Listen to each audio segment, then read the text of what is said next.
What's that? Oh, don't mind me. I'm here to help you, heroes. The actions you take become your own legacy. Stand proud and welcome to Blue Dolphins, Dolphin's Dive, the place for Sentinels of the Multiverse strategery, and I'm feeling quite patriotic today. Red shirt. Happy 4th of July week to all of my fellow Americans, and we are facing misinformation again. Yes, I know, again.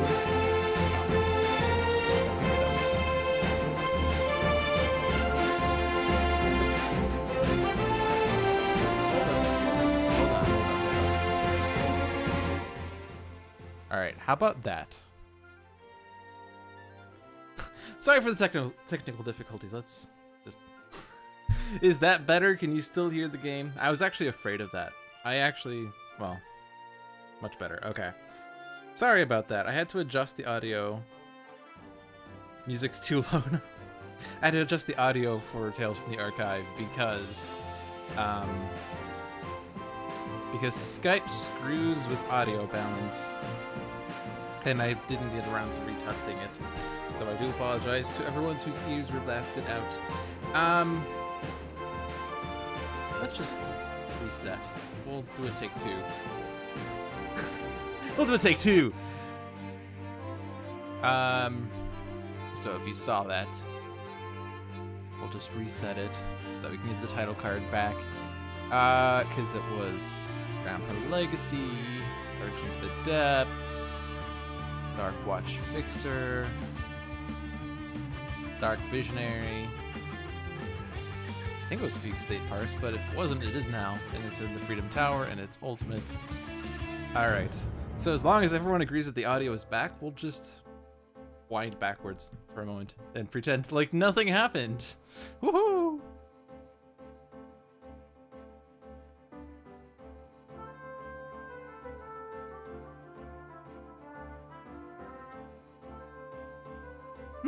What's that? Oh, don't mind me. I'm here to help you, heroes. The actions you take become your own legacy. Stand proud.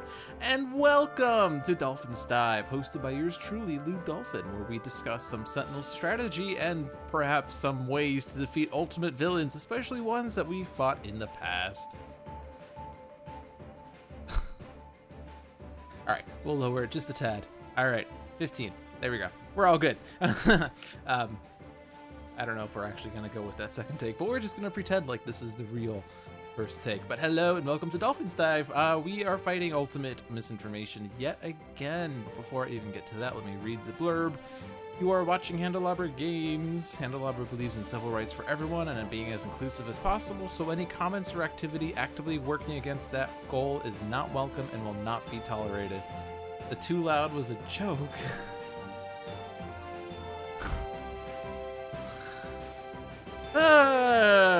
Whatever. You can follow us at Handelabra on Twitter, Facebook, and YouTube, and Handelabra Games right here on Twitch. You can follow me personally on Twitter at LudeDolphin21, and on YouTube and Twitch, it's just LudeDolphin, no digits. Sentinels of the Multiverse is currently available for iOS, Android, and PC, Mac, and Linux via Steam, and always via good old analog cardboard and ink. You can get the game and more info at sentinelsdigital.com. Yes, we are fighting misinformation again, and I brought a hopefully tailor-made team to take her out. I have an idea, and I'm not afraid to use it. The too low was a joke. Oh, if you could lower the music just a tad. Okay, whatever. Doesn't matter. So, ultimate misinformation. If you missed the last stream, which was 2 weeks ago, so on the front side, increased damage dealt to hero targets by 1, and whenever a clue card enters play, the top card of the villain deck is played, and that was the clause that's especially painful. On the back side, reduced damage dealt to misinformation by 2, and still, whenever a clue card enters play, the top card of the villain deck is played. Legacy is starting with 2 heroic interceptions, a takedown, and the Legacy Ring. Argent Adept has Alacritus of Dominant, Sadistic Dissonant, Idasar's Horn, and Scherzo of Frost and Flame. Dark Watch Mr. Fixer has 3 Bloody Knuckles and a Grease Monkey Fist. He has 1 more copy in his deck, so it's almost like Z Perfect. Mr. Fixer, but in any case, Dark Visionary has mental divergence, mind spike, prophetic vision, and suggestion, and Fugue State Parse has revealed the flaws, segmentation fault, targeting arrow, and updated intel. So I brought this team to try to get something set up in such a way that we can bypass this whole clue card fiasco. I will explain part of my strategy right now. I don't normally have a preset strategy, but I wasn't really happy with my last stream, and now I want to beat misinformation with a vengeance. Takedown says, at the end of your turn, the villain target with the highest HP deals legacy 2 energy damage.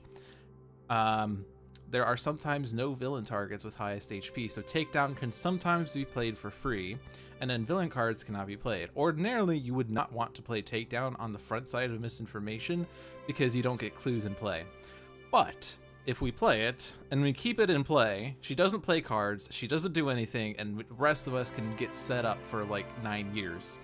And then once we're fully set up and ready for whatever, we can get her flipped and then deal with her at that point. And then at that point, we could still keep playing Takedown or something. And then she can't spam clues. Now, part of the problem of keeping Takedown in play is that Legacy needs to redraw it. And he only has 2 copies of that in his deck. And he only has 1 in his hand. But we have a Visionary with a mental divergence that allows for a hero to take an ongoing card from their trash and put it on top of their deck. And because this is Grandpa Legacy, he can have Visionary use that power during his turn, so that Legacy gets to draw a card. And Argent Adept has the Harmony card, whose perform text says 1 player may play 1 card now. You might think that I intentionally set this up, but actually you saw the title card. You saw that whole, here's blurbs. So we got very fortunate that we already have all of the components to prevent misinformation from playing cards, while the rest of us get as set up as we want to. We also have 2 massive deck manipulators between Visionary and Parse that can allow us to stack her deck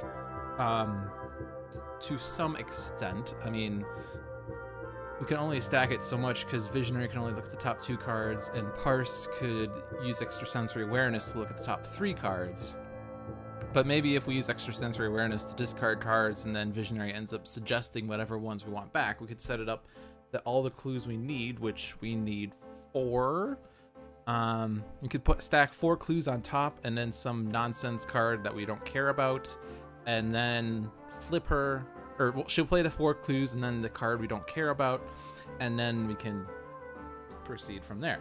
So I think we are already in good shape, provided that her first turn isn't awful. That's the only downside. And let's see what she does. We get the Diplomatic Envoy, and each player must either discard their hand or destroy all their cards. It's actually a perfect starting card because there are no cards in play.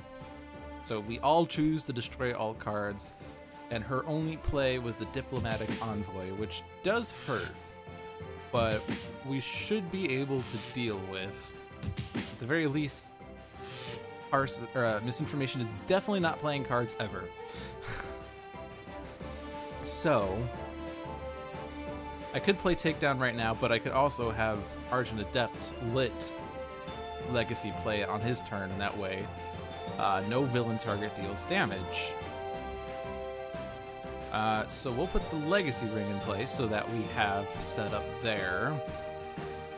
And we'll give this to Parse to play the bottom of her deck, which gives me Reveal the Flaws, which does nothing. Oh well. But we already are very happy with this. As long as something doesn't terrible. That is excellent English. We can get as set up as we want against Misinformation and flip her when we are comfortable, and that way we can mitigate things. We do need to get rid of that Envoy at some point, so I guess we're gonna use the first of our 3 bloody knuckles.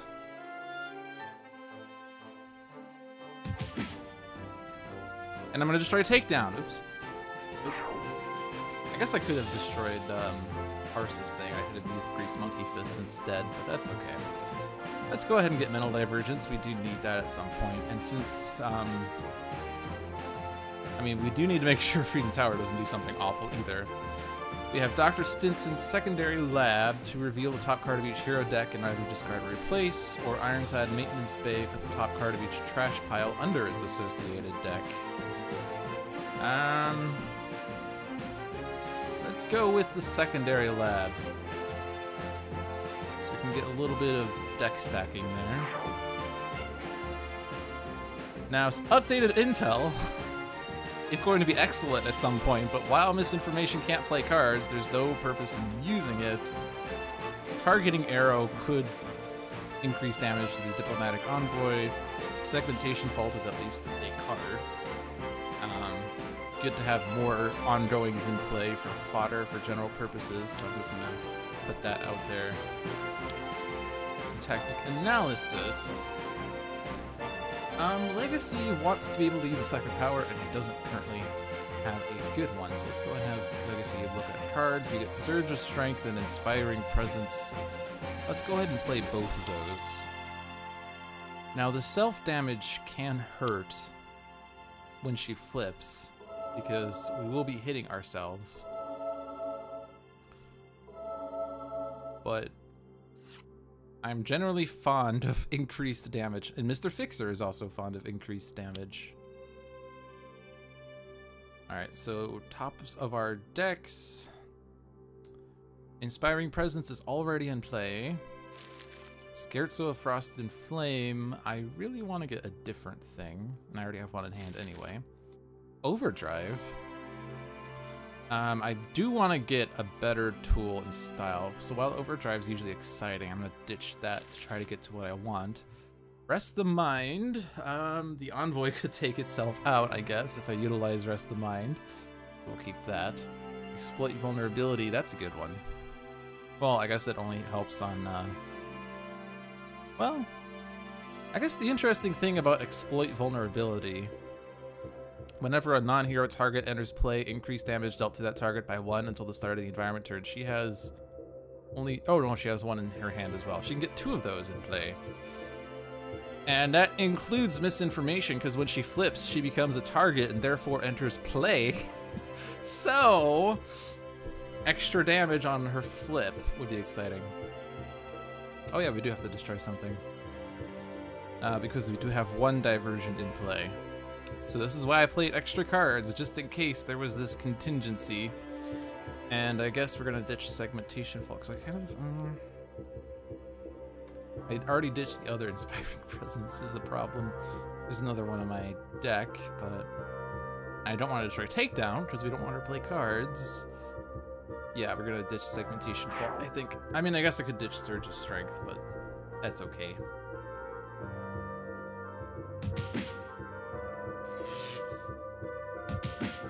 So is this cheap or is this smart? We've never really discussed, you know, cheap strategy versus good strategy. Is it wise to intentionally do terrible things to Misinformation? I mean, she's an unfair villain. Alright, so I need to use this on Visionary right now. For the rest of this game, we're going to be Mental Divergencing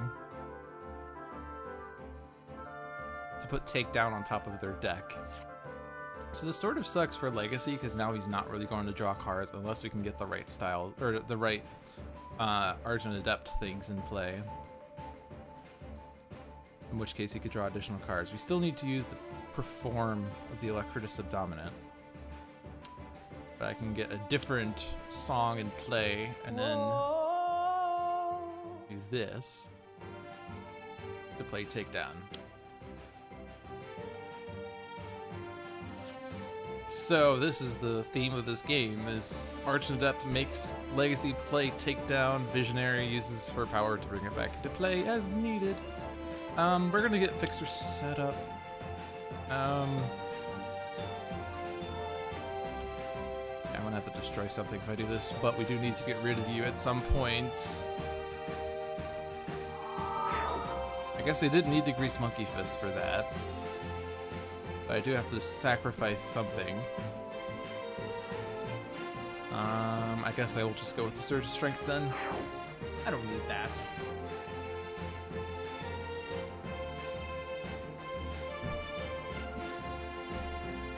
Has chat just been silent, or has my chat frozen? Everyone's in awe, I guess. Alright, so we've destroyed all villain targets, so now we have nothing to hit. I don't really want any of those cards in play. I could suggest, but I don't want any of those to be a card that enters. I guess like the Diversion's okay, like as a terminal card, but I need to. We're just waiting for the slip up. I need 4 clues, and I need to get the sacrificial card, I guess, in play. So I guess the next thing is to sort of arrange the villain deck or discard cards from the villain deck. We don't have that ability from Parse yet.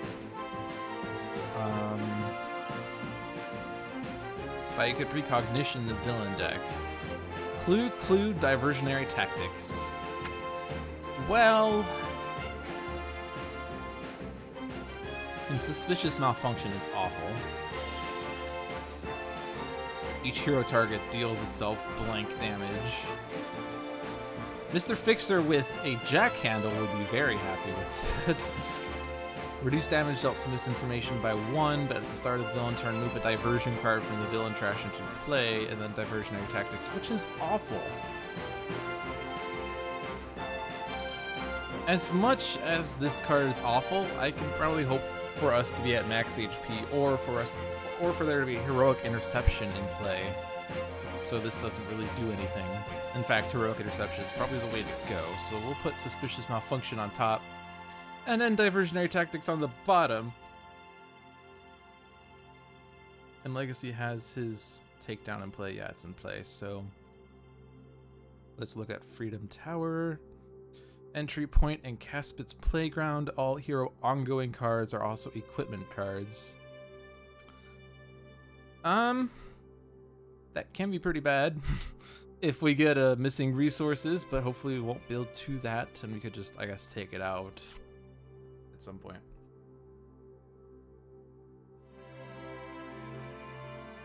Alright, so then exploit vulnerability. Bottom of your deck. Impossible shot. I guess I'm damaging someone with this. Ouch.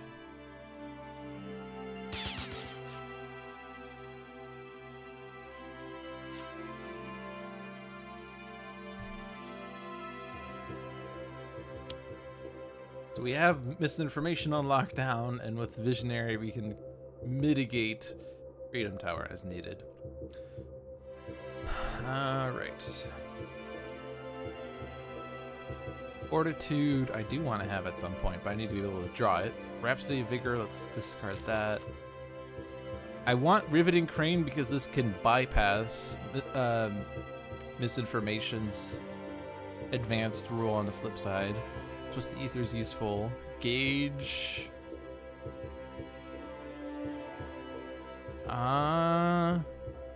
Sure. We do want more cards.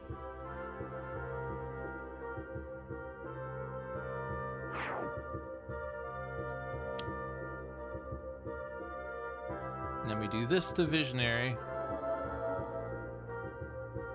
to move Legacy's takedown to the top of his deck.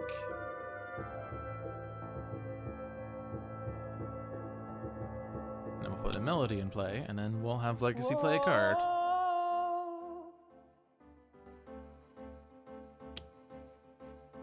So this is going to be probably one of the most boring Dolphins Dive games, but this will let us get past the misinformation struggle.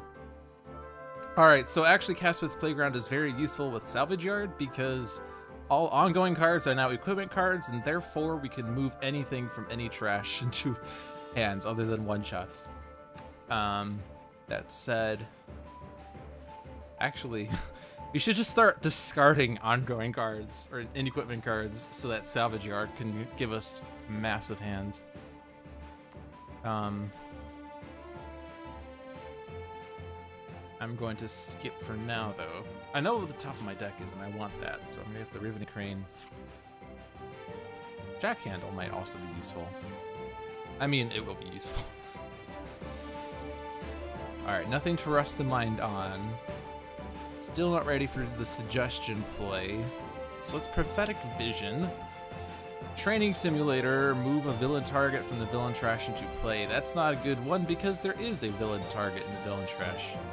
Start of the environment turn, a player may discard their hand to destroy an environment card or increase damage dealt by the target with the highest HP by 1, reduce damage dealt to the target with the lowest HP by 1. Interesting. That can eventually be useful, I think.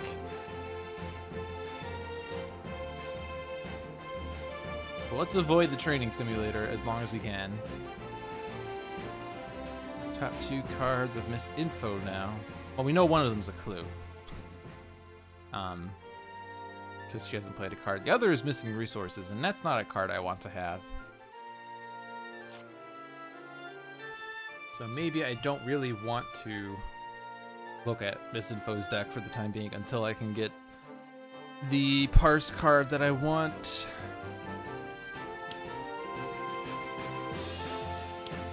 But calc. And we could put recompile on the bottom so that she plays it and then things happen. Legacy's landing pad. So I'll get that some. I guess if I discard it, actually, I can have Fixer draw it for him. So anything that's ongoing or equipment, discard, because we can get it back.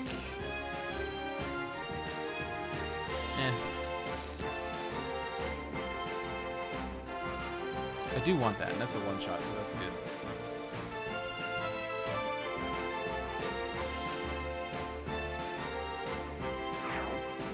Now, Legacy doesn't have something to play.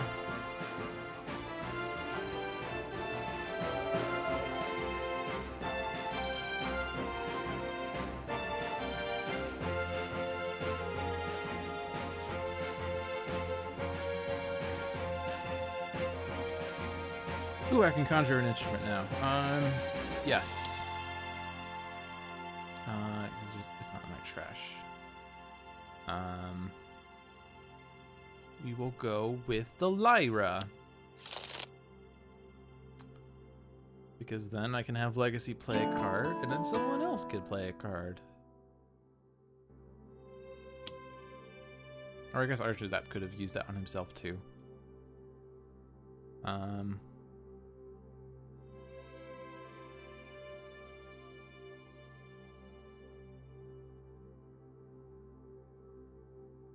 What do you think? Twist the ether on Mr. Fixer?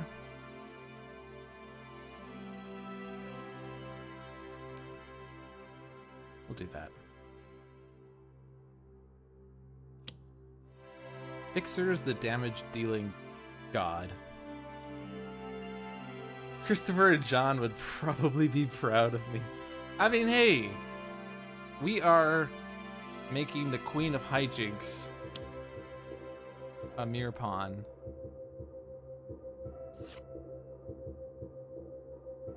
Or something. I'm not ready for this yet. Entry point or medical ward? Medical ward. 3 HP.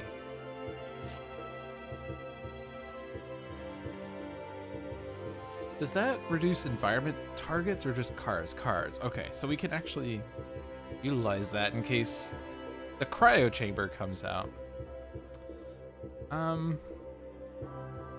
Critical multiplier.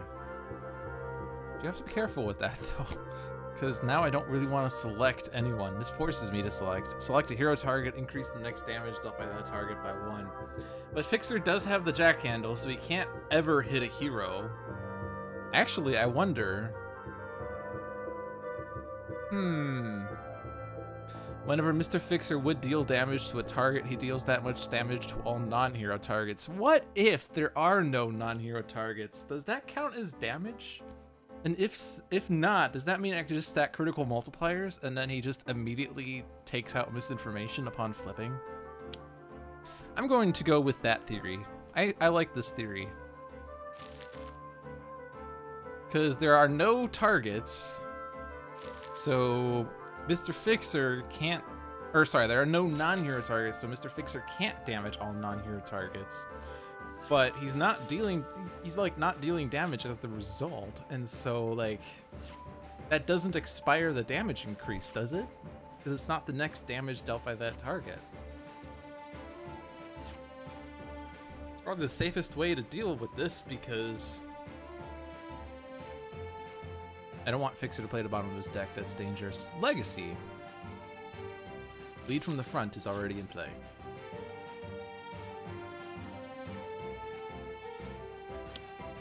So yeah, this might be... We might have just put cheese on top of our cheese here.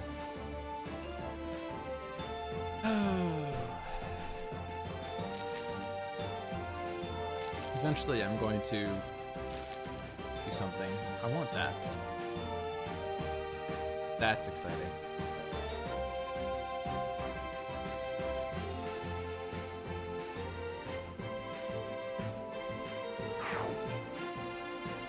Nope.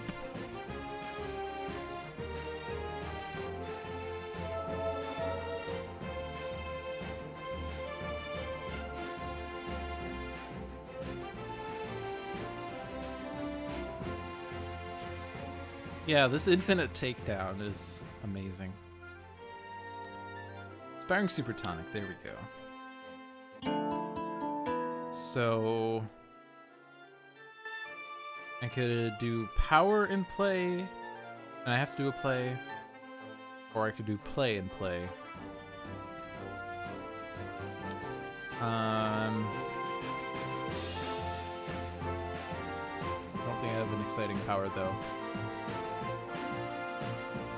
Fixer can one-shot misinformation, indeed. We do eventually need to get the deck set up that we can flip her in one round. So I need to start getting Visionary and Parse cards for that. So I think I'm going to give Parse the power.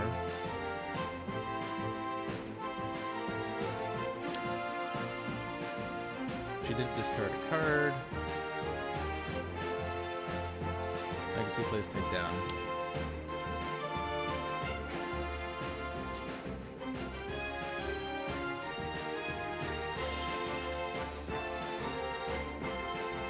Let's see, 44305.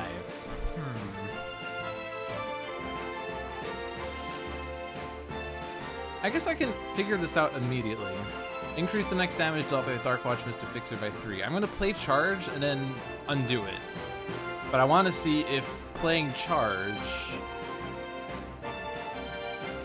if it gets rid of the damage increase. We can figure this out right now. It doesn't. Well then.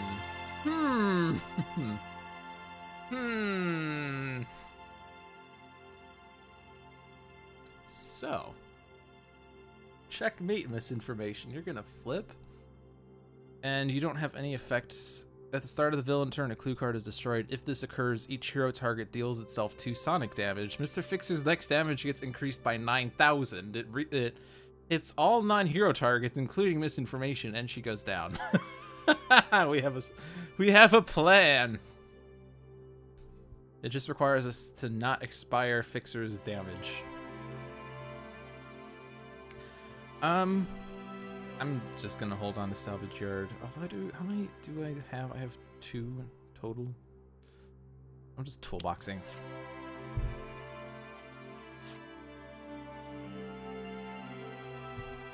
If I'm going to do that, then the style that I actually want is the one that makes damage by Fixer irreducible. Not that it really matters, because I can do 45 damage really easily just by having Parse discard lots of cards. But that's amazing. This game has gone from cheese to cheesy. As long as I didn't accidentally screw up, the takedown is in place. We're good. The front desk, at the end of the environment turn, play the top card of the environment deck. That mitigates our ability to control things. I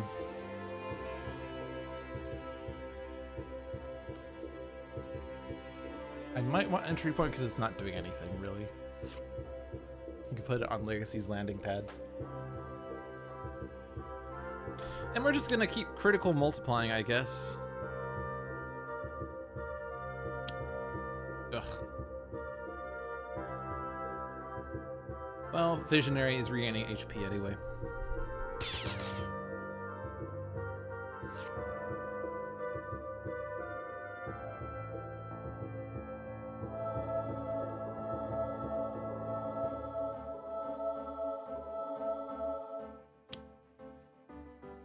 I don't want to use this kind of setup for all the ultimates, because this will almost certainly beat most ultimates. Except for the Dreamer, probably. Yeah, Parse is probably the real misinformation here. Alright, discard. It's already in play. I don't care about that. I don't care about that. I want that. I want that so much.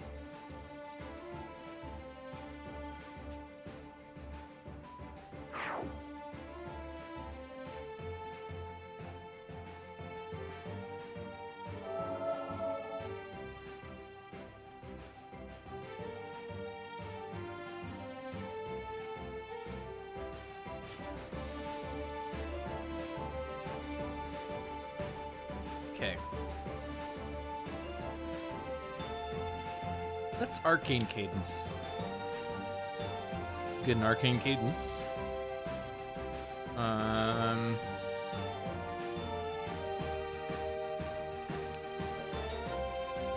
think Silver Shadow in hand.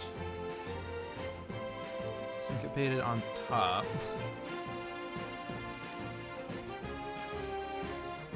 Rhapsody of Vigor can be drawn back if I trash it. We get another Arcane Cadence and we get the counterpoint Bulwark, which is what I was mostly looking for. So I want to play the counterpoint. Or I could put it on top and an Arcane Cadence. Instruments can go in the trash because we can conjure them. Syncopated, yeah, I want Syncopated. I'll put that in my hand. Counterpoint on top. Pipes on the bottom. Drum in the trash. Cadence. Get an Arcane Cadence. Hello! Oh boy. And we have a Conjuration, which I do want to play too, but... Conjuration... Actually, I could play Bulwark later, can't I? Was there... Isn't... Oh, I guess I could have Argent not regain HP, but that's boring. I'll draw the Conjuration. Counterpoint on top. Saraband on the bottom. Subdominant in the trash. Arcane Cadence. Can there be an achievement for playing 4 Arcane Cadences through Arcane Cadence?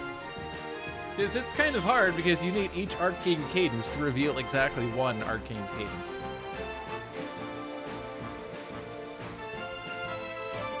Vernal Sonata, please.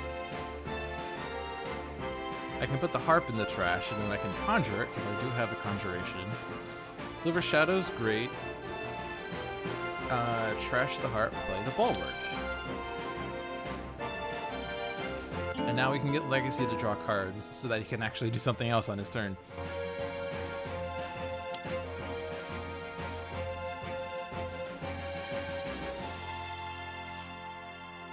Like, lead from the front, which is already in play. And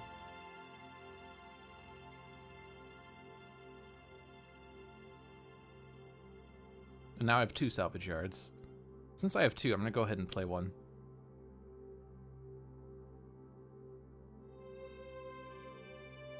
This is the song that doesn't end. If it reveals 2 cadences, you can put one on top of the deck. Indeed, you are correct there. I take that back. I don't want to play Overdrive, because the next damage dealt by Darkwatch Mr. Fixer is only 3, and I don't even want to Overdrive. It doesn't matter, because I would just skip the power anyway.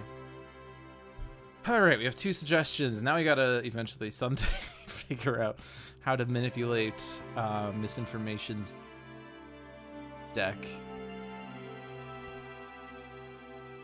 Wraith's Arsenal, each player may draw a card. This happens before Dr. Stinson's secondary lab. That kind of bites. At the end of the environment turn, reveal the top card of each hero deck in turn order. If the revealed card is a one-shot or a limited card already in play, discard that card. Otherwise, put the revealed card into play. That's a little dangerous because we could lose the jack handle. Especially if we decide to flip Misinformation and then Mr. Fixer ends up playing Pipe Wrench and reduces himself to 1 HP and takes himself out. So we're gonna go with Wraith's Arsenal.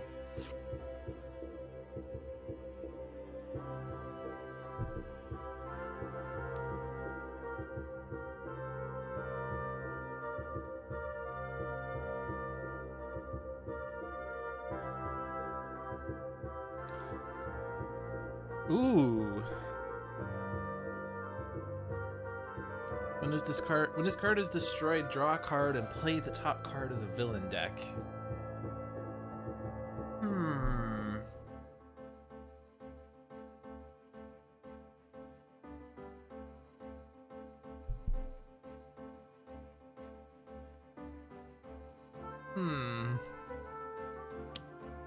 I'm thinking about abusing that.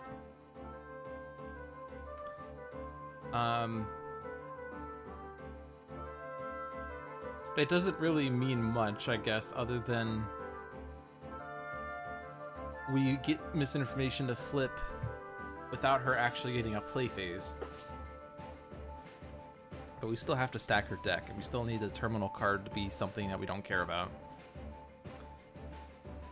Which at this point is probably just like threat to the president, because it's not going to act before doesn't do anything. But we still need to mitigate her deck for that is part of the problem. Critical multiplier! We have all 3.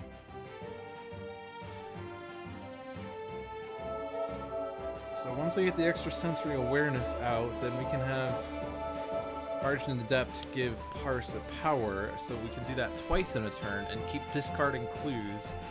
And then we can play Suggestion a lot and use Vernal Sonata so that Visionary can draw it back.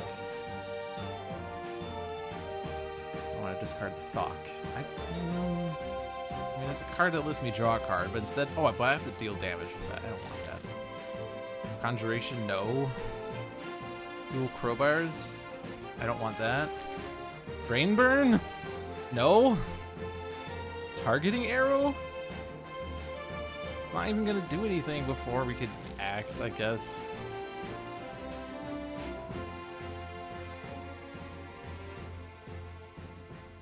Oh, but now we have a bunch. Ooh, yeah, because we did the thing. Okay, this makes sense. I have Legacy Ring. I have Motivational Charge. I have nothing to hit with it. Is a problem. Other than myself, which is sad. Can I motivationally charge by slamming myself in the face so that everyone regains more hit points? That seems silly. Let's Fortitude first if I'm gonna go that route.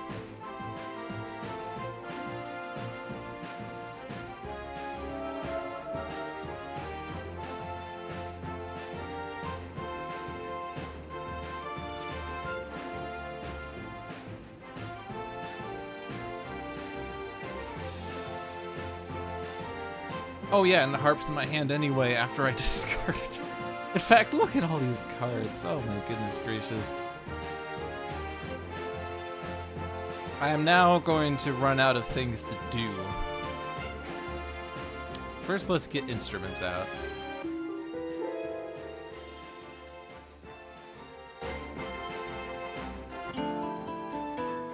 So all I need to do is have Legacy play a card. Oh yeah, I could punch Visionary in the face. That's right. Visionary can take it. So card play or power? I mean, I can have Legacy play cards now. These cards. We have lots of cards. Also, she is a villain, indeed. I guess we could play Extrasensory Awareness, but we have that.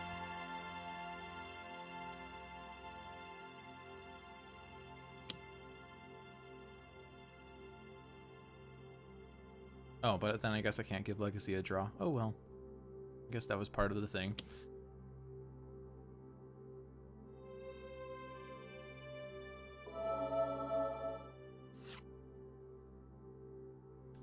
Instrumental Conjuration doesn't really work well if all the instruments are in my hand. Fun fact.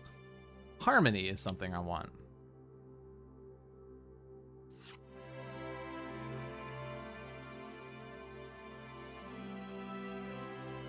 Demoralization deals each villain target 1 psychic, so that's a fair card.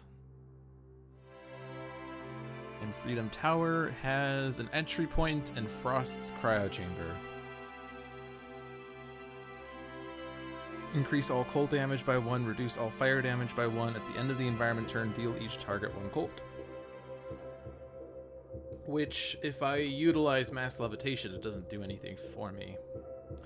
But this is 1 increased by 1 by the cold damage, increased by 1 by misinformation. It's advanced rule, so it would be doing 3 damage across the board. Entry point isn't doing anything right now, but it would mean I'm losing something. But I can destroy it. I do have lots of means of destroying environments, so I'm going to put entry point in play. Parse damages heroes, Visionary is evil, and Mr. Fixer is kind of violent while Misinformation does nothing bad. Is this the inverted multiverse again? What was Misinformation in the inverse?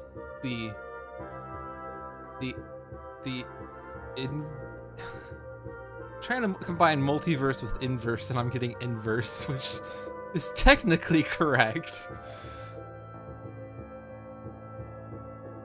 But was Misinformation legitimately like the good secretary? Was she like the secretary for the villains and realized how wrong they were and decided to work for a good cause?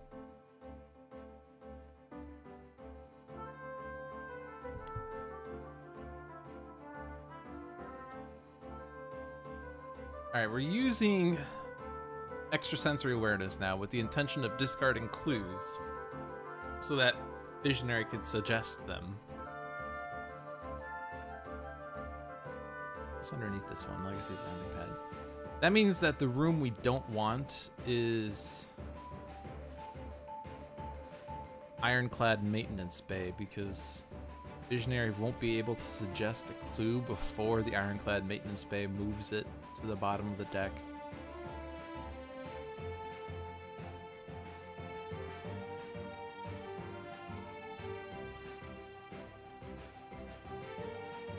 Yeah, Inverse Misinformation was actually running the evil corporation. Yeah, that probably makes sense. It has to be completely backwards. Someone posing as a criminal mastermind helper who actually was working with Luminary to take down Legacy. That's amazing. It's like when you're playing The Mole. If anyone remembers that TV show, The Mole, where one contestant is actually the mole and is trying to sabotage the group's efforts to win money. And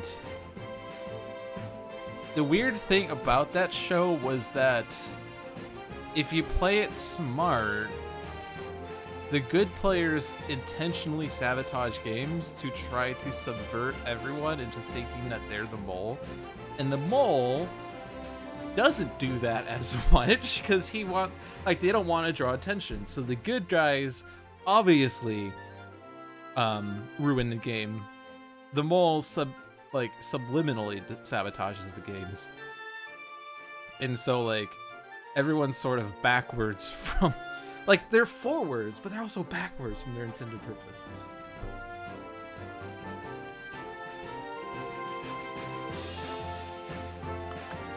I don't know, there's not really an amazing thing. I guess like recompile and just give like Mr. Fixer a bajillion damage boosts.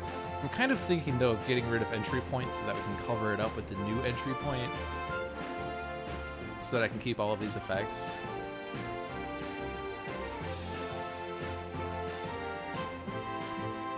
I'm also thinking I should just keep putting cards out. So I'm gonna do one card. And we're gonna discard clues. And the one, well, it doesn't really matter which one. The first clue, so we need to arrange these clues. Well, I guess it doesn't matter, because she's gonna destroy a clue and then hero target steals themselves damage, which, okay, yeah, so it doesn't matter.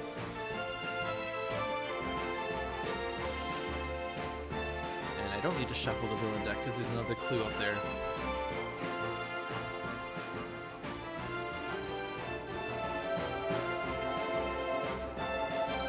I guess what I can do is,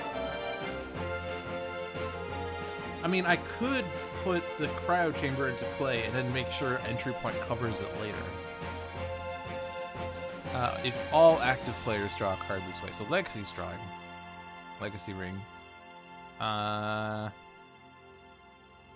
Fixer?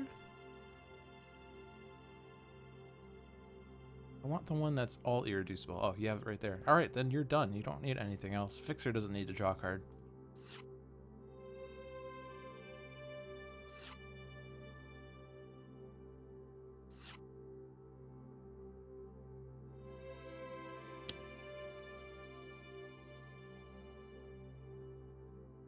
So...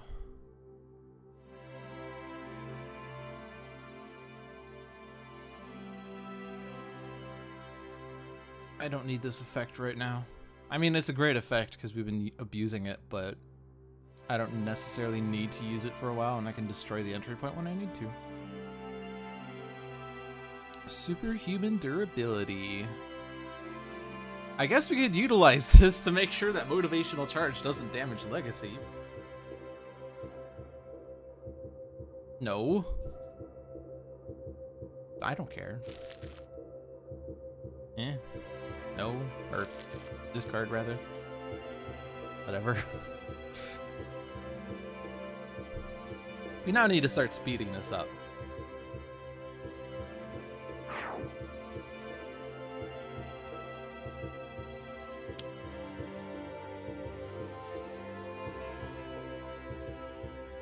Oh, you're at max HP, aren't you? You are. Here's what I'm gonna do then. I'm gonna punch you, and then I'm going to have you regain a hit point.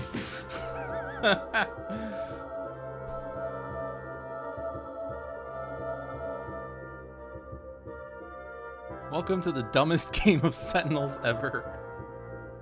Oh man, alright, we need to do this.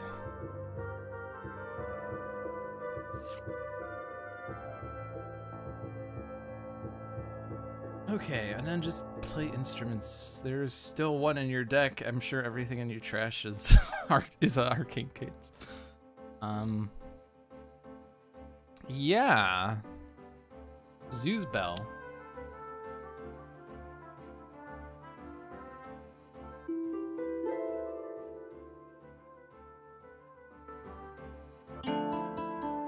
I don't know that I necessarily need to do all of this because his harmony doesn't work when he's at max HP.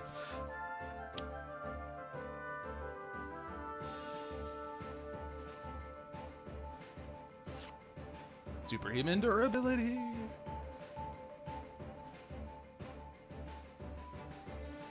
Everyone has different means of motivating. Hey, you're doing really well. I mean, Legacy's basically like the boss who's like, you're doing a great job, back pound that hurts. You're like, ow! What'd you do that for? I was just giving you a pat on the back. Relax, jeez. Kids these days.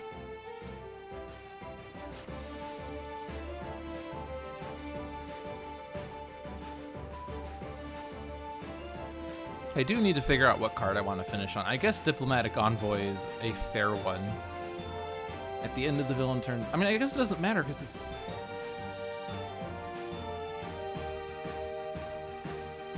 Yeah, it's not really going to matter at all. If I get this into play by destroying Parse's card, then I don't really care, because yeah, okay, I could just suggest the Envoy, but I don't need to do that yet. I need to keep discarding cards first, so we're going to do that. I could also, okay, whatever. I'm thinking lots of things. I have a bajillion thoughts right now, and I don't want to play any of these cards because they're not effective. And Freedom Tower, I'm sure we're going to see cards we've seen before. Ironclad Maintenance Bay, put the top card of each trash pile under its associated deck. Yeah, so that's a little problematic. But if I put it in play, and then we get an entry point, I can cover it with the entry point, and then I no longer care about it. Because, like, eventually I could just have every Freedom Tower card in play, with entry point covering the rooms that I don't want to have out. Especially because I don't have something I want to put entry point on. So this round's going to be a little dumb, because I'm not going to discard a clue.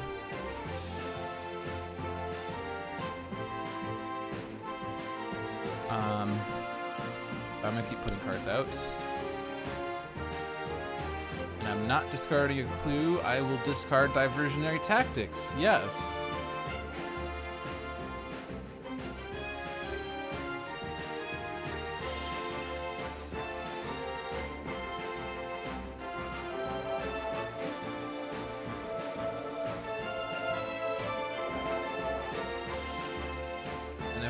Fixer draws a card, and Legacy gets Bolster Allies. Beautiful.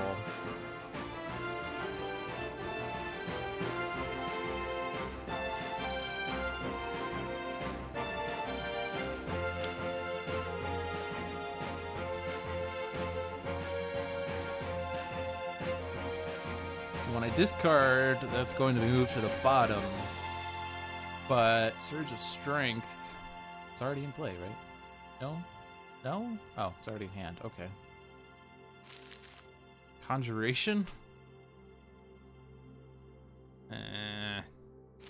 I don't like doing that, but I also don't have any other instruments other than the one, and I already have the thing. That's fine.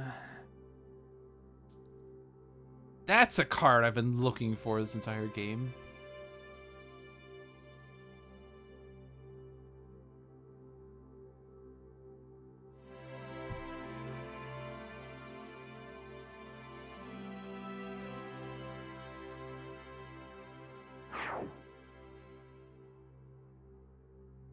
So then this.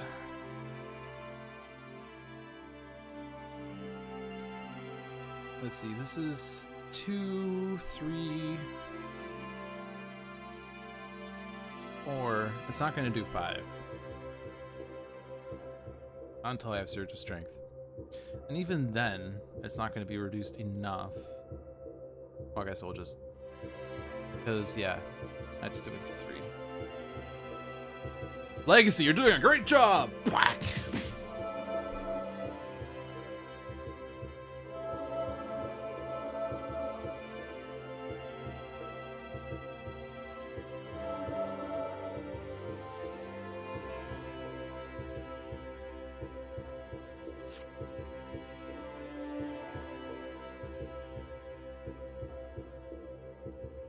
Alright.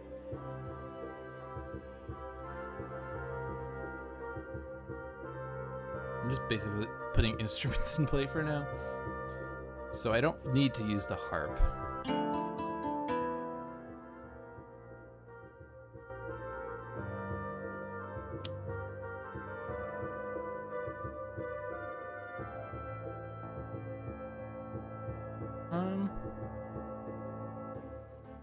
I'll just give this to Legacy. He's been hurting for cards.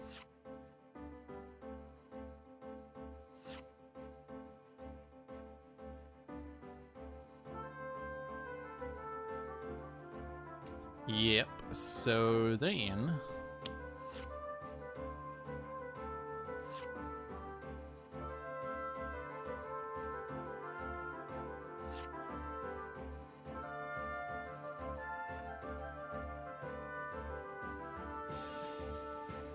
And I might as well just... What's better than 1 mass levitation? 2 mass levitations. Ugh.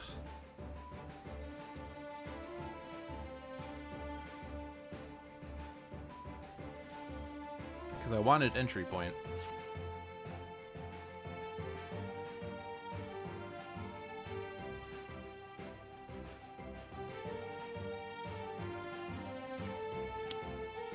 My goal is just to get every card in play. That's ongoing and permanent.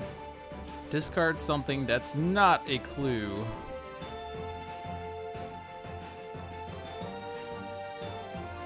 We're just making it so the bottom 4 cards of Misinformation's deck are all diversionary tactics. That card is annoying because it means that it is theoretically possible for Misinformation to never flip. I know I've made a point of saying that so many times, but it's true.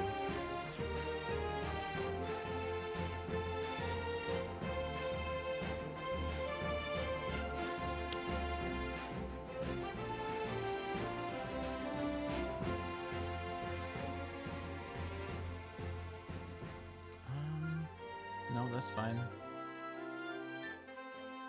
You already have like 1. And it doesn't matter, whatever.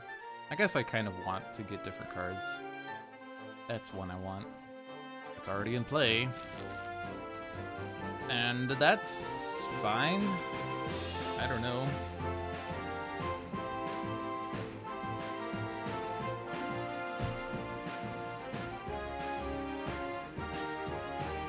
Argent Adept has 21 cards in hand.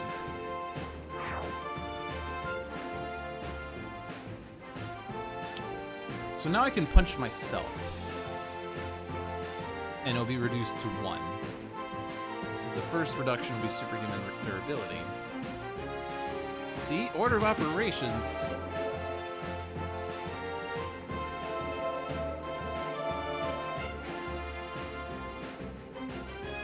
I guess the next time I hit Visionary because she's at max, so she doesn't need those hit points.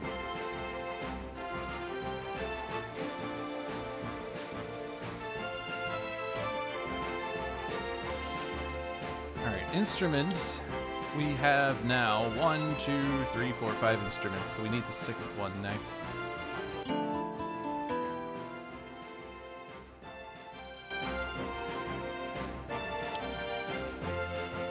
I feel like this card is super scuffed up at this point because we've been playing it like 10 times in a row.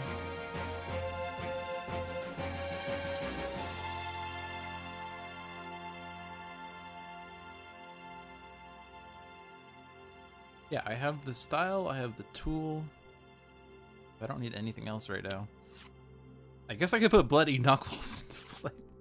Is it limited? No, it's not. I can get 6 copies of Bloody Knuckles in play. By that I mean 3 copies of Bloody Knuckles, increasing his damage by 6. Yes, that's now what I want.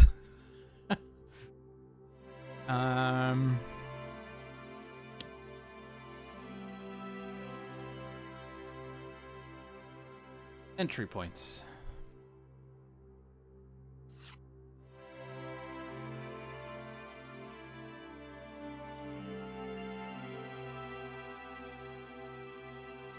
And did I not place that decision when I had the chance? That was dumb. Legacy's sitting on Misinformation's deck reading a newspaper all day. Alright, we can go back to discarding clues, because now we can cover up the Ironclad Maintenance Bay.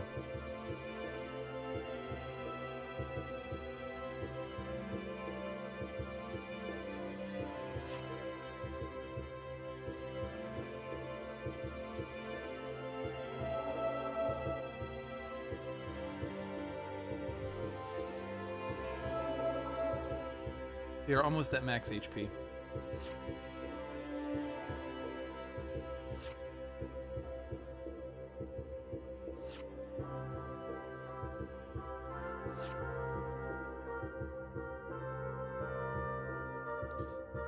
Don't need to destroy anything, and then cover up Ironclad Maintenance Bay.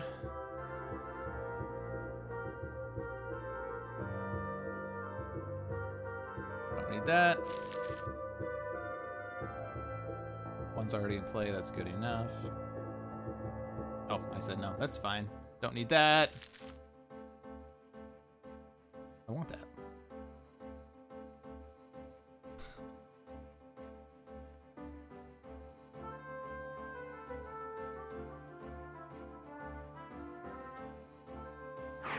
So where's my other takedown so that I could just cycle between the two instead of putting it back on top?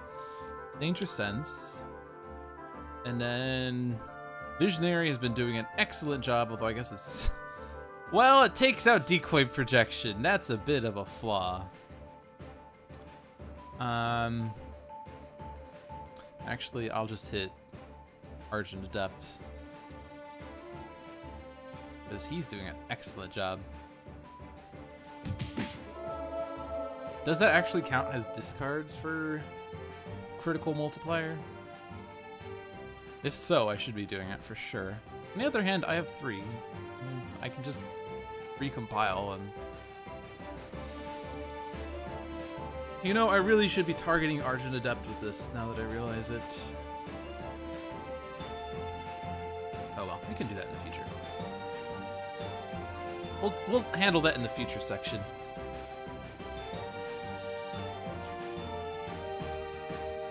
I always thought it was like if you discard a card from hand, because it didn't always trigger. Yeah, you have to discard a card from hand, yeah. So, Ironclad, not Ironclad, this one. Reveal the top card of each hero deck and either discard it, so it's not from hand. Yeah, so the other instrument is nowhere because I drew it? Or is it already in play? Oh, it's in hand. Okay. All right, we have all 6. We collected them all.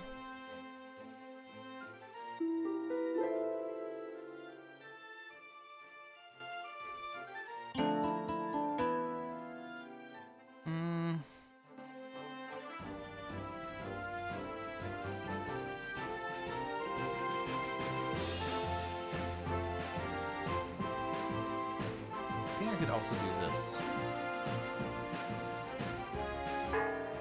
Doesn't really serve much purpose. Reduce damage to the legacy, so he can start pounding himself again. Or the decoy projection, because whatever. Legacy plays take down. Legacy draws.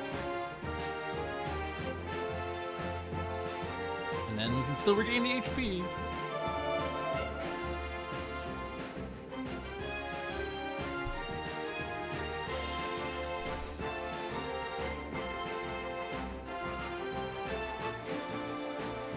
I can totally get all Bloody Knuckles in play. I just have to have Parse give Argent Adept a power.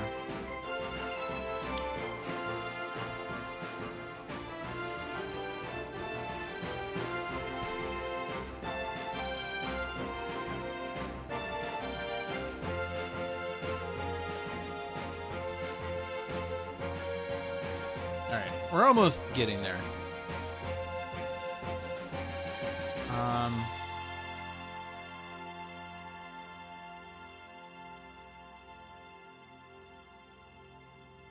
Training simulators coming up someday. I think. Oh, I was gonna say I'm gonna brain burn so I can get rid of the diplomatic envoy, so that there isn't a target in the villain trash. But then I lose the clues. I guess I could suggest. Oh, but that's fine because I can suggest the envoy. Oh, but I'm still trying to discard clues. I don't know. Prophetic Vision. Yeah, Frost's Cryo Chamber we want to put entry point on, so I need to put it there, and I'm gonna put Mission Control on the very bottom. And then I can do some misinformation because I don't need that old lady in the street.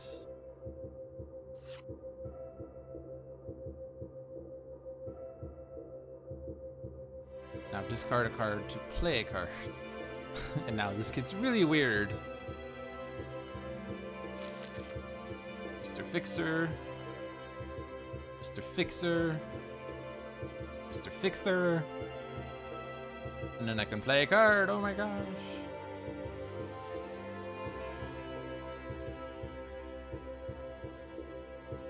I'm just gonna keep playing ongoings.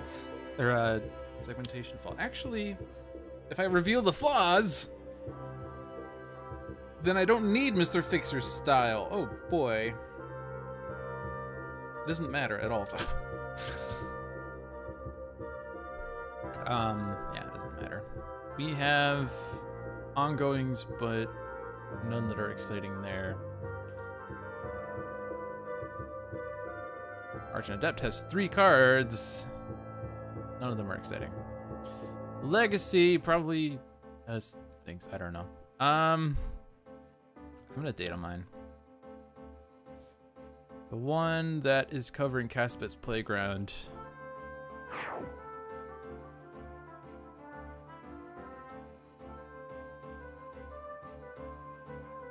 Discard a clue.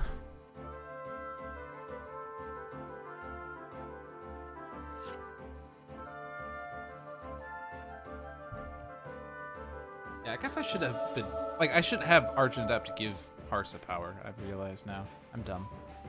I said I was going to do that, and then I haven't done it for a while.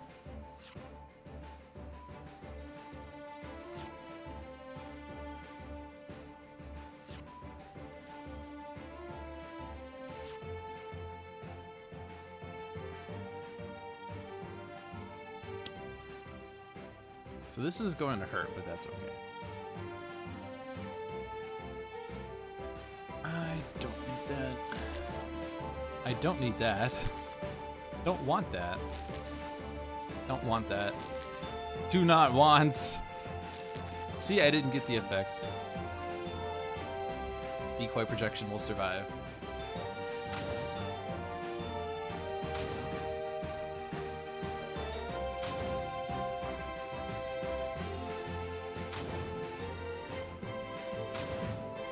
It's okay, we were all sitting at max HP anyway.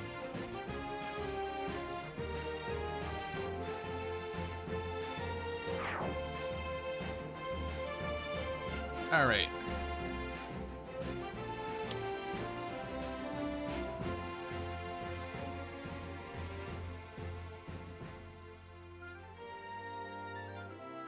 That one first.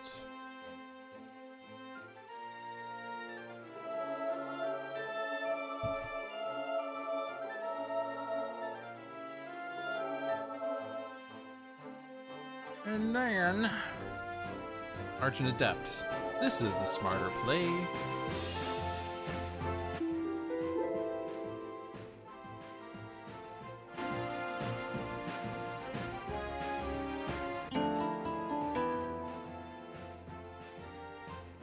I do have to do this one on Visionary still.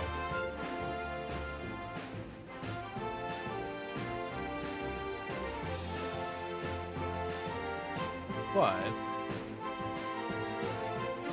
I could have Legacy draw a card right now. Yeah, I guess we will. It's happening.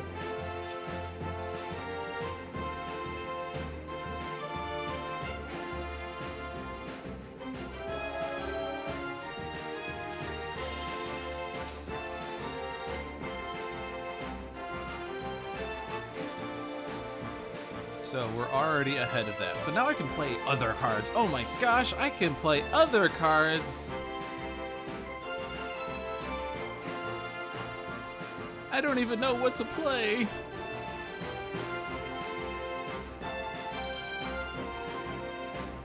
I have so many options. I'm gonna do this. So now I'm giving the power to Parse.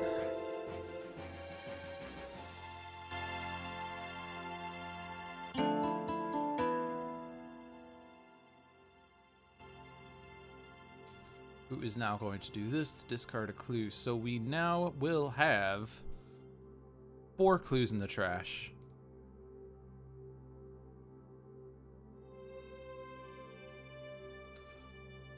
So I need to start playing suggestions. which I can do like this.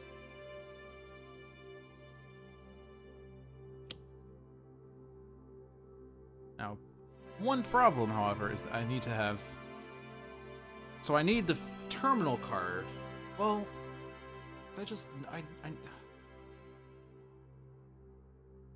already forgot what that was. I didn't think. If it's already a diversion, that's fine. That's the terminal card. But I need to have like a junk card to put on the bottom.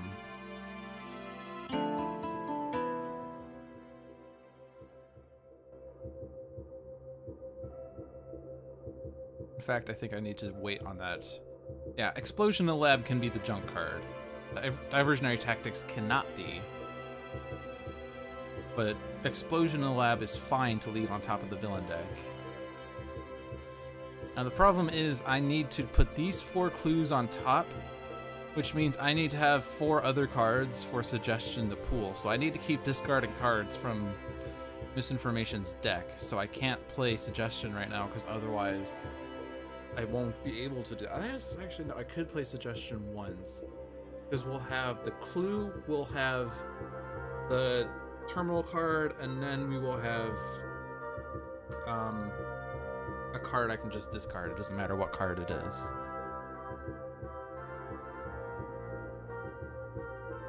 But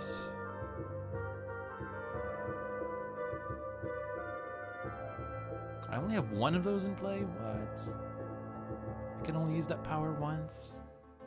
So rude.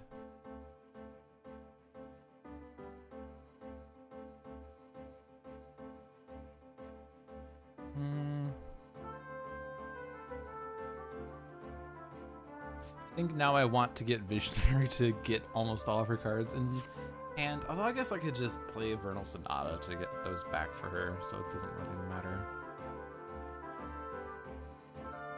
And now Instrumental Conjuration means nothing to me. I'm just gonna get all of Argent Adept's cards in his hand, like, right now. And by right now, I don't mean right now, but...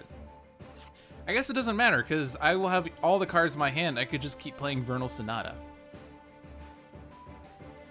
Or something. I have 4 copies of Bloody Knuckles. Jeez. This is what happens when you play a game of Sentinels when there's no villain. Everyone's just like, so what do we do now? We're getting geared up for some fight, I guess. Yeah, there's nothing to play here. I guess I could just try or no, I need to get, yeah, I have to keep controlling Freedom Tower. Oh. Well, this will probably get me the entry points.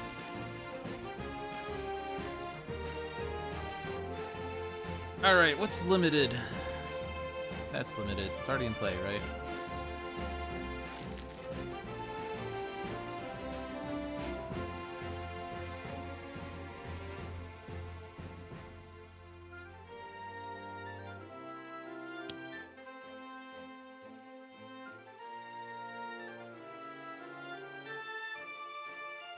I have another buffer overflow. And everything else is limited. So it's at this point that I just spam recompile.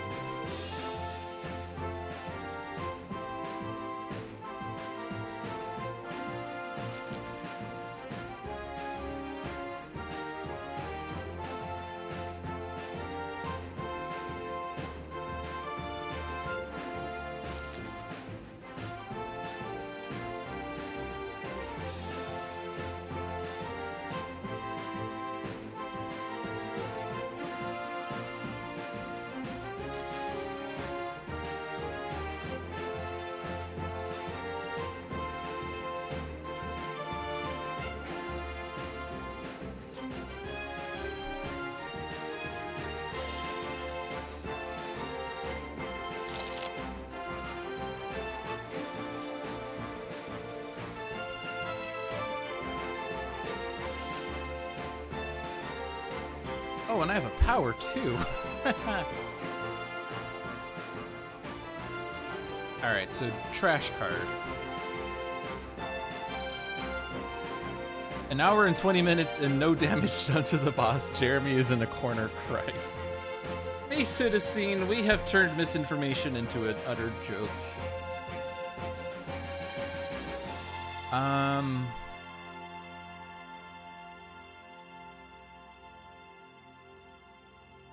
I mean, threat to the president's technically less innocuous than explosion in the lab, so I'll discard explosion in the lab.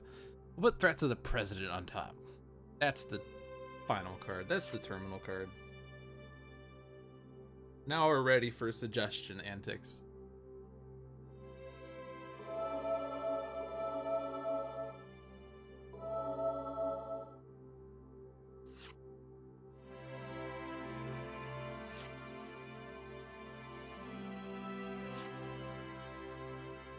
So an hour and 20 minutes, we're finally getting close to being able to say we're ready to flip her. A player may discard their hand to destroy an environment card. No, I just do that.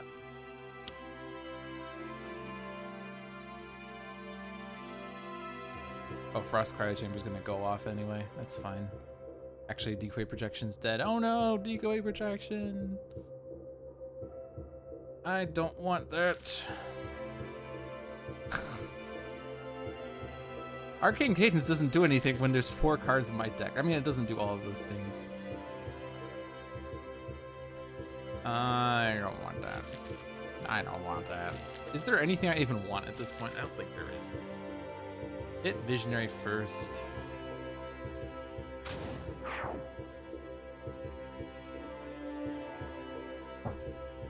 So for those of you that have just tuned in or have zoned out, the current plan, we have perpetually played Takedown. So Misinformation has yet to play a card other than her original round. We've been using Parse's extrasensory awareness to discard clues so that we can start stacking her deck through suggestions. The goal is to have clue, clue, clue, clue, and card I don't care about, which is currently a diversion. Oh. I forgot to do something. I forgot to do something very important. I forgot to play Takedown. Alright, that's fine. We have threat to the president now. That's fine. Well, we have to mitigate this. Clue, clue, clue, clue, threat to the president was the original plan. So... yeah, and this is Sword Sweep. So let me just go back. So, the ideal plan. Clue, clue, clue, clue, card I don't care about, which was threats to the president. I was going to destroy one of Parse's, actually her buffer overflow. I could destroy her buffer overflow to force Misinformation to play the clue, which plays the clue, which plays the clue, which plays the clue, which plays the diversion that I don't care about. And then at the start of her turn, she flips, she destroys a clue, and by doing so, each hero target deals itself 2 sonic damage, except I have Fixer here with a Jack Handle and a Harmony, an alternating Tiger Claw, and his next damage is increased by 18, ideally at least 45. Plus we have, of course, Inspiring Presence and whatnot. So he doesn't actually hit himself. So what's going to happen instead is he will take out Misinformation with his first blow, and so we don't have to deal with misinformation at all. There is a issue in that I forgot to play Takedown this round, so she did play a card, and she played Threat to the President, which isn't bad because we have a total of 10, 13, 5, 6, and 15 cards in play. And I don't want to discard Threat to the President because I know the next card is Diversionary Tactics, which I really don't want. So that's fine. The bottom of Misinformation's deck is trash. I really don't want that. I don't even know if there's anyone I really want to look at, because everyone has basically their entire deck almost at this point. I guess we'll look at Visionary for some reason, but that's dumb. I mean, I guess I would know what's on the bottom of the decks because we've been moving cards from the trash thanks to the environment. But oh my gosh, look at all these cards. I have to destroy one of these? And then Threat to the President forces Parse to destroy a card. Oh no. I mean, it's fine. I don't need 2 gauges. Really, I could just leave I could leave the Threat to the President out. It's also easily destroyable. I just have to destroy 5 cards. Only 5 cards. We'll go ahead and play Takedown now, because it's what I should have done originally. And...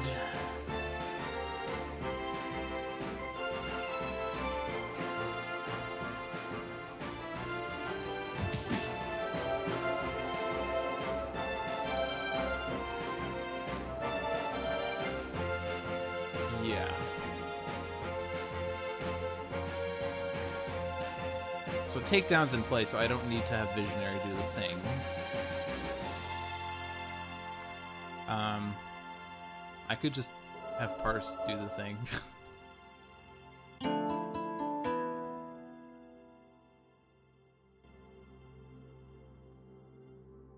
So this is like the cheesiest game of Sentinels I've ever played, but Misinformation is also one of the worst villains.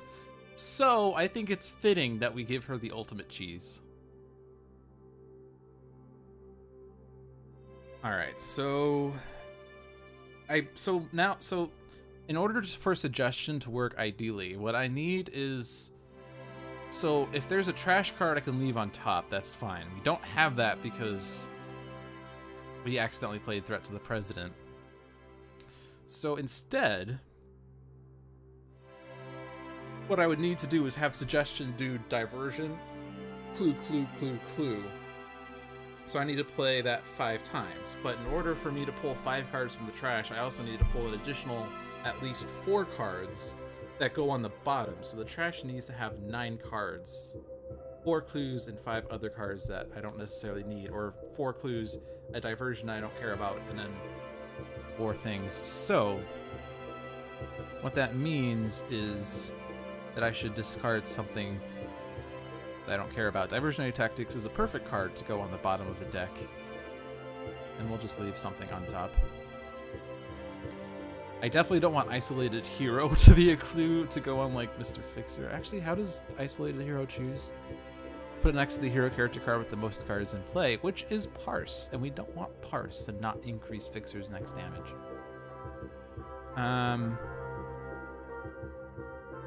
I don't need to shuffle it, really. I mean, there's clues, but that's fine. And then with this, well, I guess it won't actually do it, so whatever. Instrumental Conjuration used to be great, but all the instruments are in play now.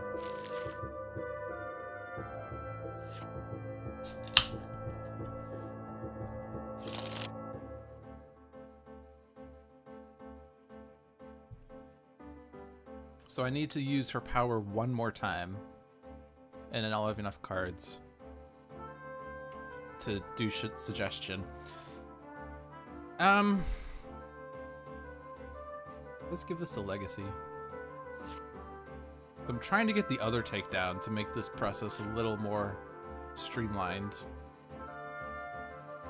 But we haven't gotten the other one.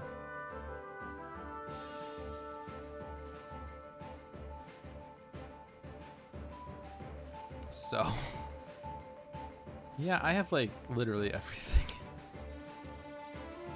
The 2 cards here are not cards that are useful at this point.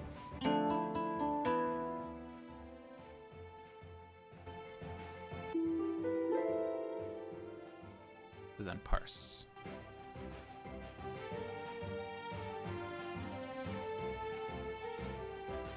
Missing Resources is a terrible card. That is not a card I want. I guess I could just have everyone discard their hand.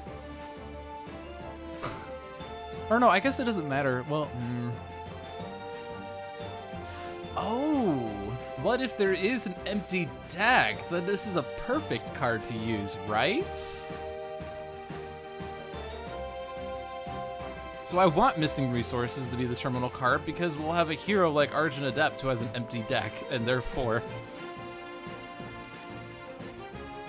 Oh yeah, I could Silver Shadow. That is something I could do. But it doesn't matter. It's not like I need to do that.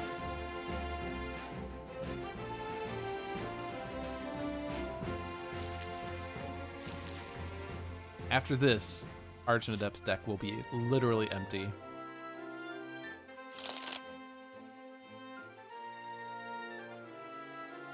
Well, not after this, but after this. But now he needs to play Takedown, right? Oh no, it's in play. All right, no, never mind. Or Parse could discard all her one-shots for critical multiplier. Yes, that is... Yes, a thing.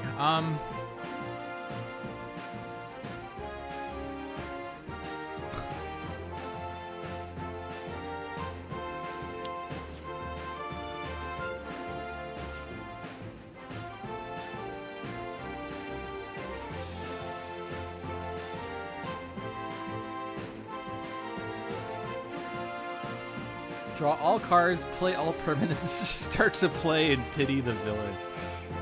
Alright, now we can start the suggestion train. Choo choo! Alright, Diplomatic Envoy is a target.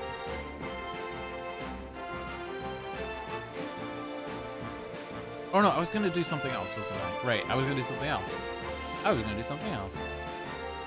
Let's do something else. Because get the target out, and then get missing resources because his deck's empty now.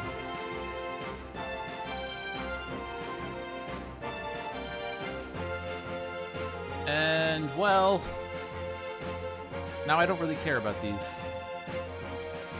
I guess I still don't really want mission control. But I can sort of mitigate it by Dr. Stinson's secondary lab to make sure Fixer doesn't lose his thing. I do want it to be covered by entry point, but that's in the trash.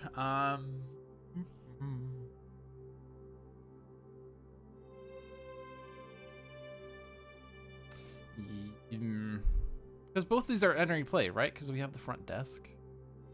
It doesn't matter that I control that. And there's nothing to control on the villain deck.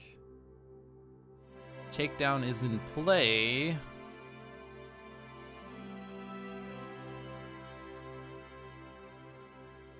I have nothing to do. I guess I could put... Oh, I don't have an ongoing. Shoot.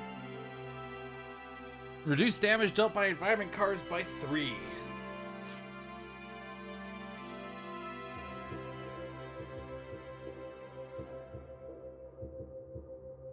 So then, that's already, yeah, there's snap decision. Yeah, discard that.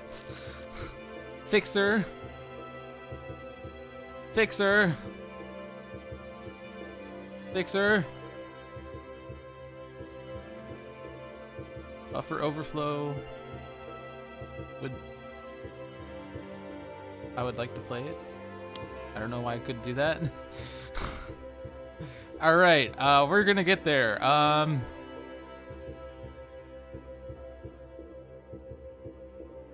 And I guess reveal the flaws so that Threats of the President eats it. I don't need to do that anymore. I don't need to do that anymore.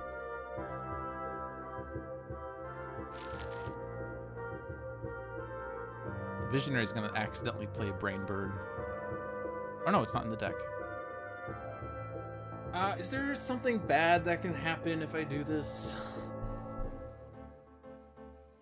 Precognition is bad. I never thought I would hear myself say this, but precognition is bad.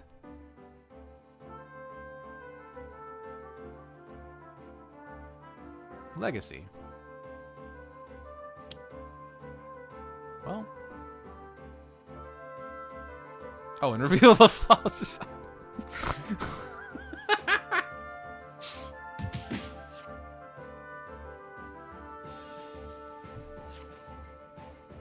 I don't even know what to do. I probably don't even need to do anything here, but whatever.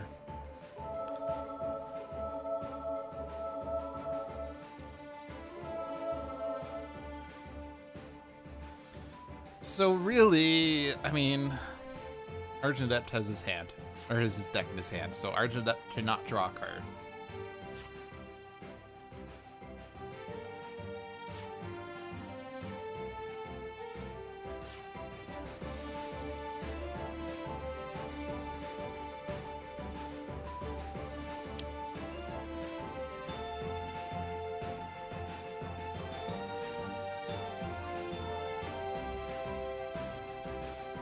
That's already in play.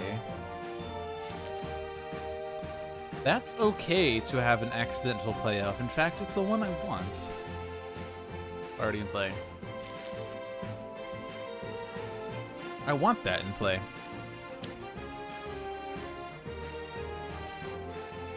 Oh yeah, training simulators at the start of the turn, that's right. Oh no, Visionary's immune to damage.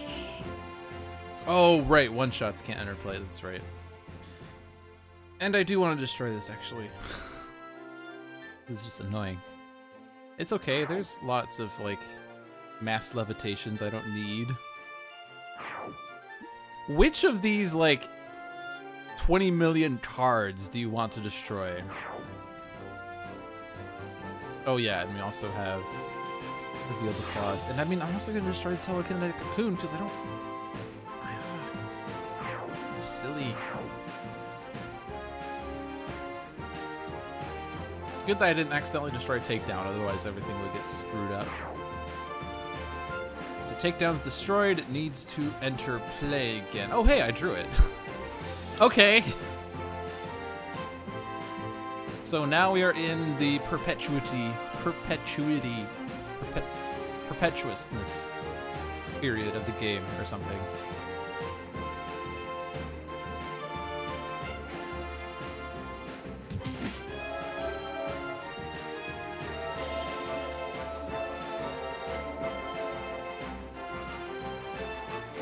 Argent Adept needs to give Visionary 2 card plays.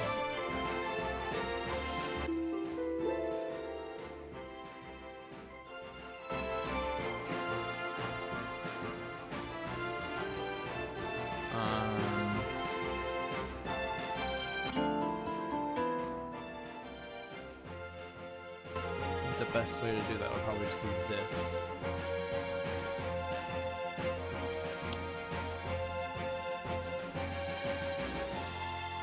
So we already have the problem is I already lost track of where we are. We suggested once. So we have we put the missing resources on top. So we have missing resources. We now want 4 clues. So I got to do this 4 times.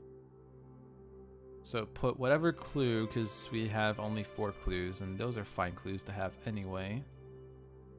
And something that's not a clue, and put the clue on top. And then Visionary can play a card. Like Suggestion. To get a clue, and something that's not a clue, and put the clue on top.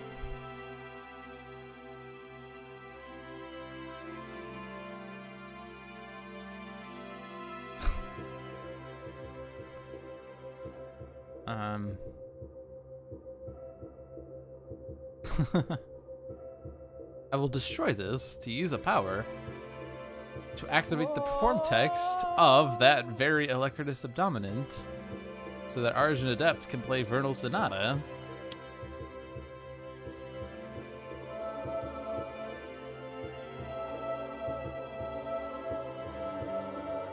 Oh, but I guess this accidentally... Well, I don't have to move a card. Oh. I didn't actually... Alright, Takedown can be put on top of your deck. Perfect. You don't need any of those. Visionary wants a Suggestion back. Parse wants Recompile.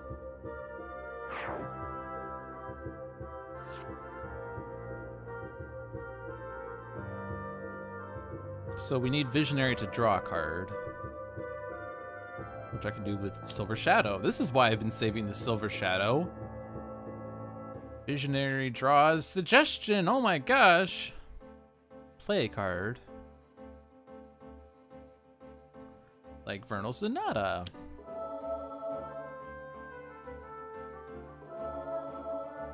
This game will end eventually. We know the outcome. The outcome has been decided long before you were born. You get that. I don't think I really care about the rest of these other than Parse getting another recompile. Because the only other card in your trash is Alacritus Subdominant. Well, we'll do that, because I can. So this.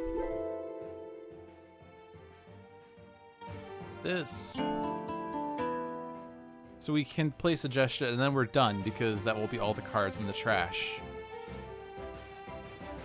Takedown's already in play, though. So I'm set up for the next round, except I can't get her to play a card, even if I destroy an Parse card, so... And that's fine, I don't need to... I can wait around. I've done this, like, I've been playing for 20 rounds. What's one more round? We'll just use Bell. Reduce damage to legs. And I guess Visionary.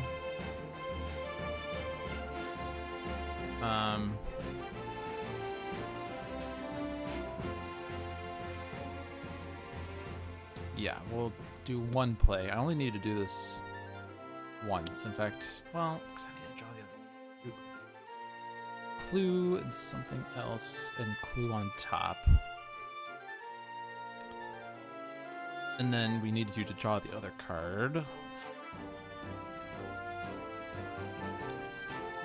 And then I guess we'll just get you cards.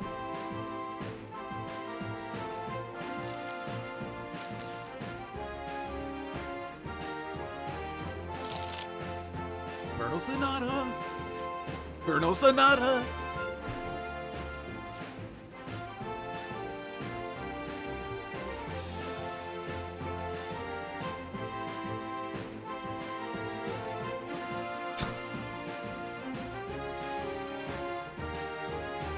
I don't have any purpose here.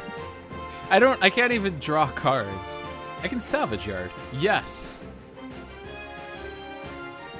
Oh boy, yeah, because we're still under Caspit's Playground rules.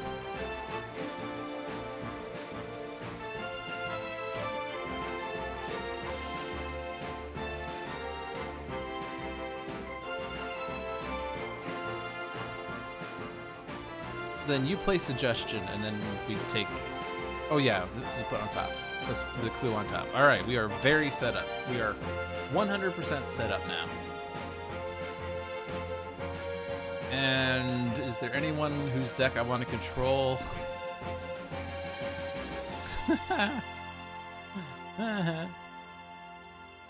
Let's control Argent Adepts, because we want the Silver Shadow on the bottom of the deck. Fun fact.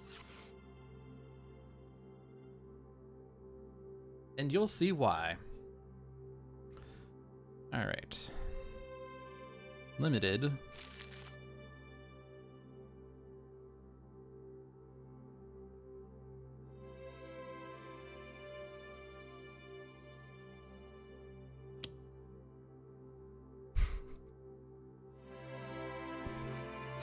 Doesn't matter what I discard because I'm gonna draw it back. I guess actually no, because there's 6 cards. Yeah, I'm gonna not necessarily draw it back immediately.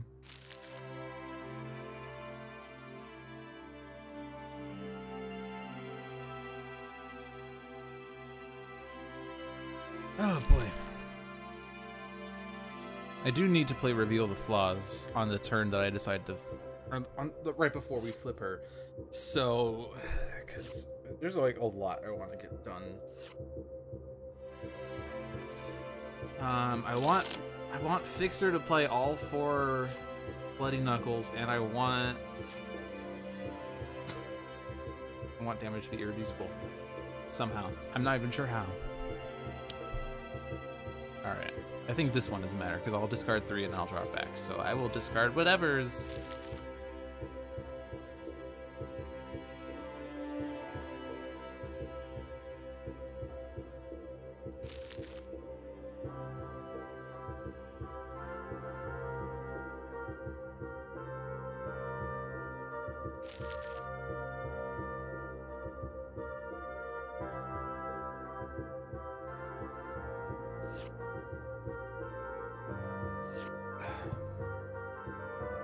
And I swear I will never do this again.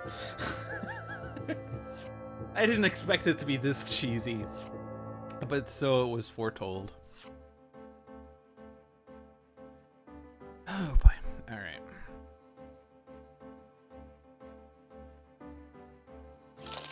Oh, and I'll just play Recompile for free. That's cheating. That's cheating.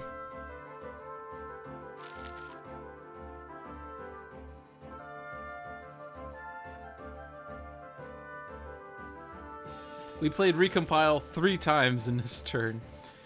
Discarded 9 cards and increased Mr. Fixer's next damage by 27.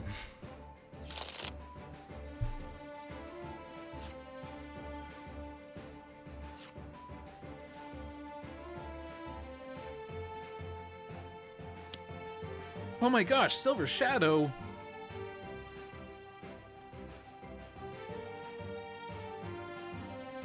Why did I do this again? So I could play Recompile again? The next damage dealt by Mr. Fixer is increased by 51.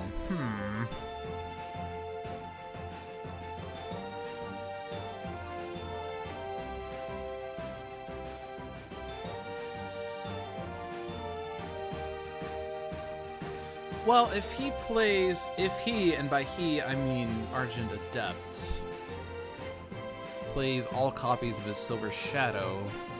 He only has 2 of those. Shoot, that's actually terrible. I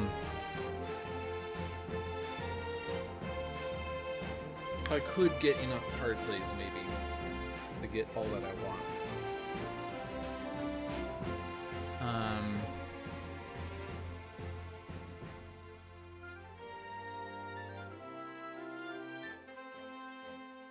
There's nothing that can really progress me towards doing this better.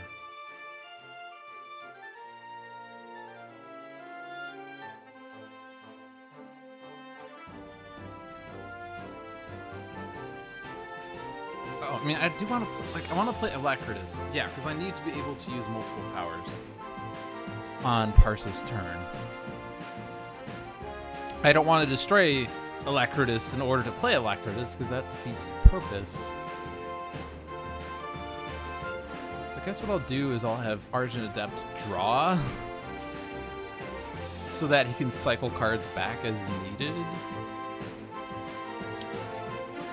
Yeah, because he needs to be able to draw Silver Shadow.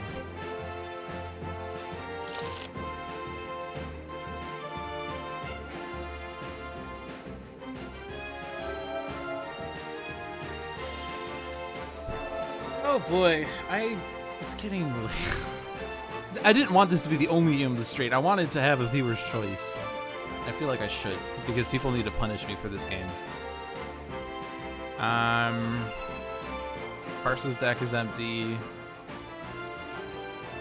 So everyone else then.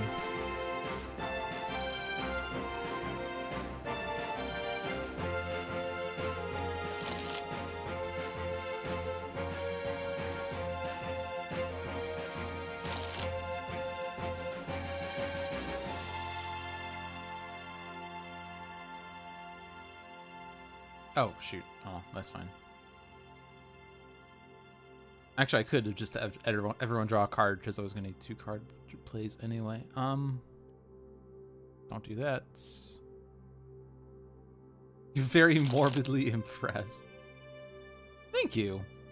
I do have a lot of patience. All right. Mission control is one I do not want. And want. Don't want. Do want. Don't want. That was a very exciting card play.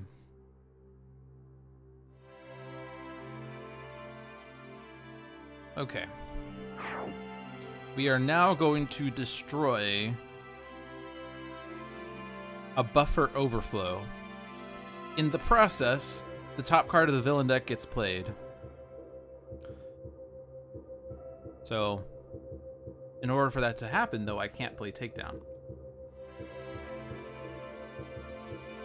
But that's okay, because I can play it on Argent Adept's turn. We have a Danger Sense. I don't want Heroic Interception, actually.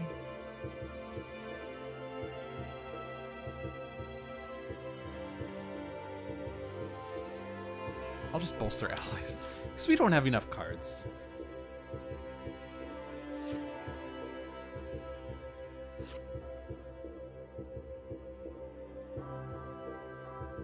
Okay. So I can punch myself, it'll be reduced to 0.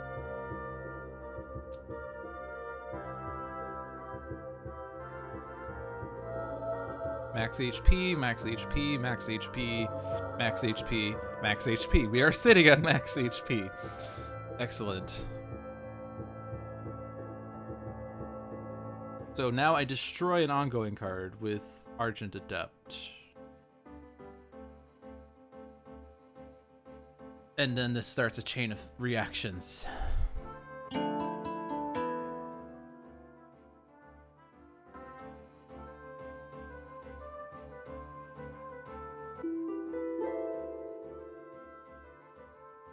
So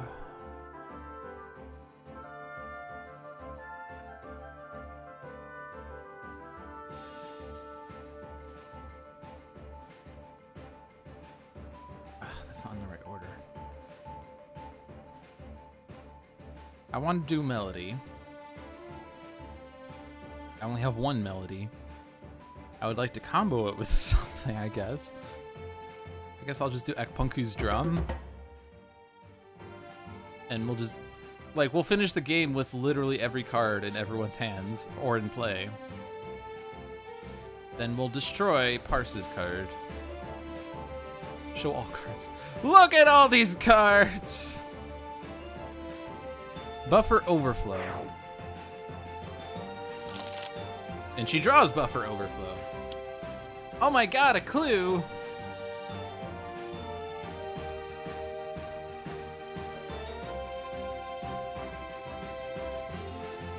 Oh my god, a clue! Oh my god, a clue! Oh my god, a clue!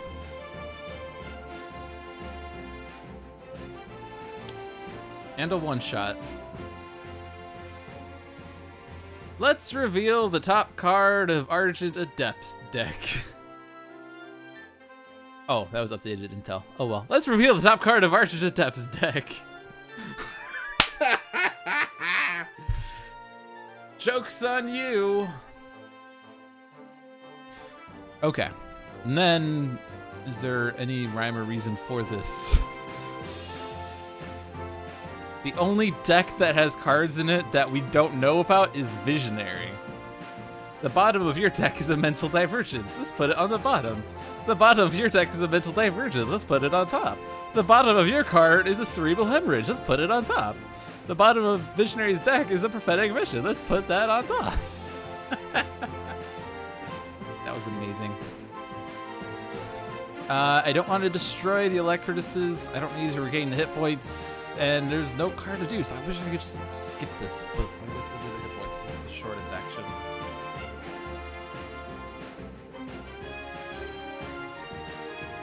And then, yeah, here we'll do this. Legacy then plays Takedown. I guess it doesn't actually matter at all, because she's not going to do anything before we win.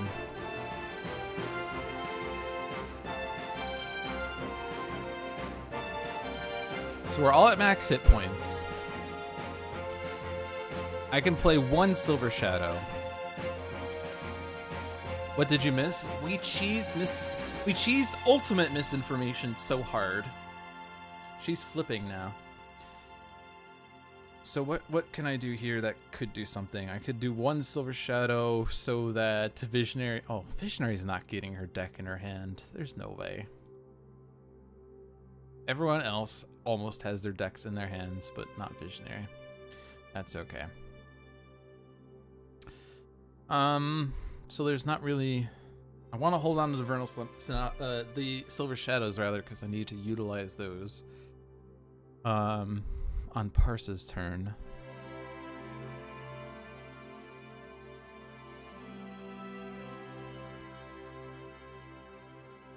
Or actually no, I could play two. Well, because that's not going to do anything. No, what I want to do, actually, I want a Polyphoric Flare. The problem with that... Oh no, I don't even want to do that now. The problem with that... No, it doesn't make sense to do that. I have no reason to do anything right now. This is sad. I have no good reason to play any of these cards. I guess I'll just put out a different melody, like the Scherzo of Frost and Flame.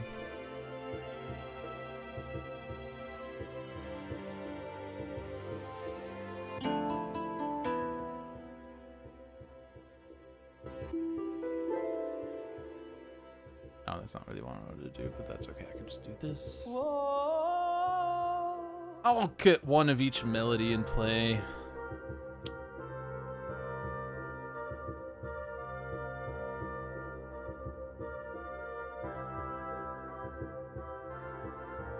And then I don't want to do that.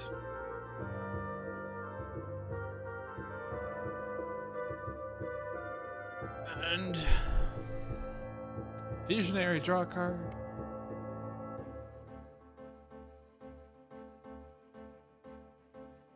This has been going on for almost 2 hours. This has been the entire stream. This was my set game.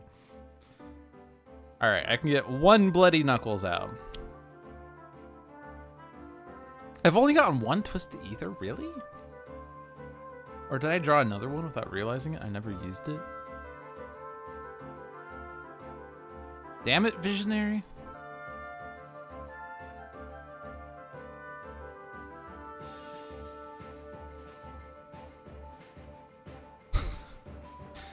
I'm gonna go and Foresight.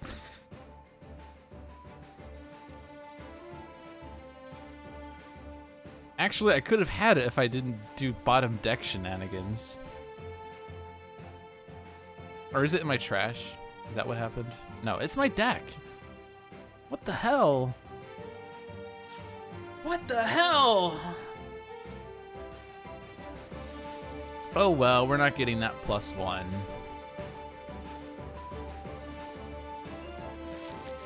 Fixer.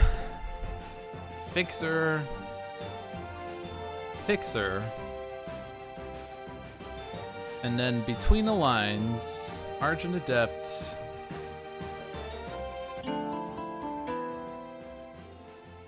Use a power.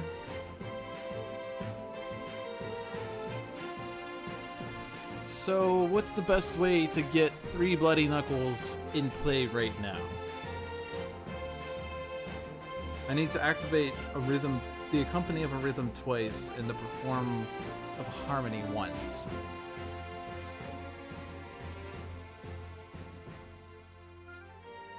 I think I can do that if I take out a subdominant.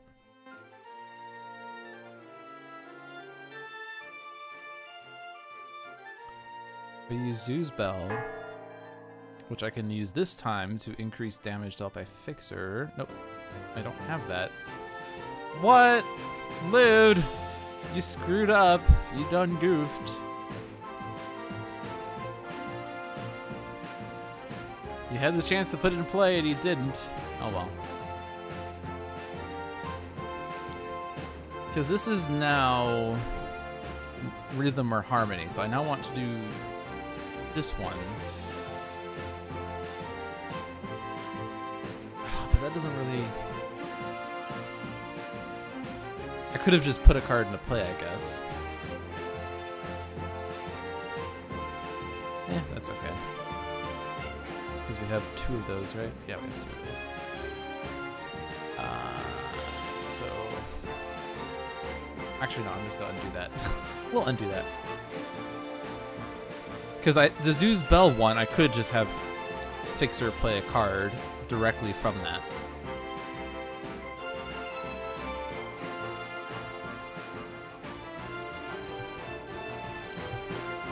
And then this is play cards. So then between the lines on Argent Adept to Lyra into the Harp into Zeus Bell. I guess I don't need to do that. I could just do this because I can't really benefit from the perform the rhythm. So Fixer plays a Bloody Knuckles. And then this is the perform or the accompany of the harmony. So then this one I utilize Alacrity Subdominant to turn that into activate a perform text that I can then use on the Subdominant that's getting destroyed for Fixer to play a Bloody Knuckles.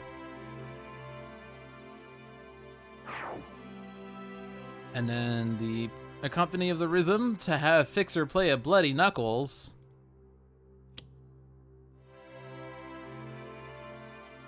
These are the bloodiest knuckles you have ever seen. We have 4 bloody knuckles in play.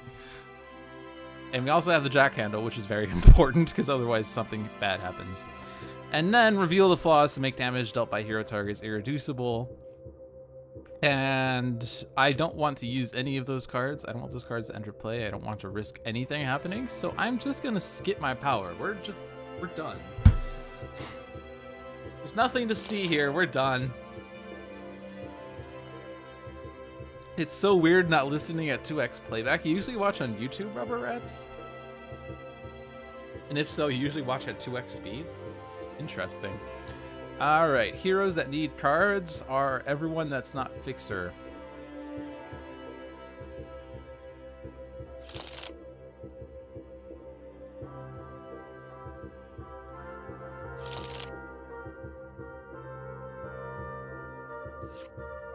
Oh my gosh, it's Twist the Ether.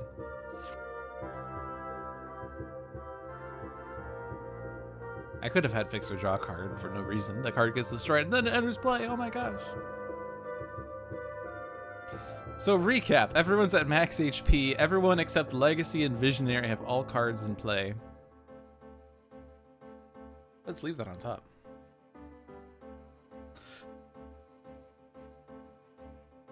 We could discard that. So now misinformation flips. Oh my gosh. It was you all along. For 2 hours, I thought you were just this innocuous person. Well. Fixer then takes out misinformation. And I don't think it really matters what damage.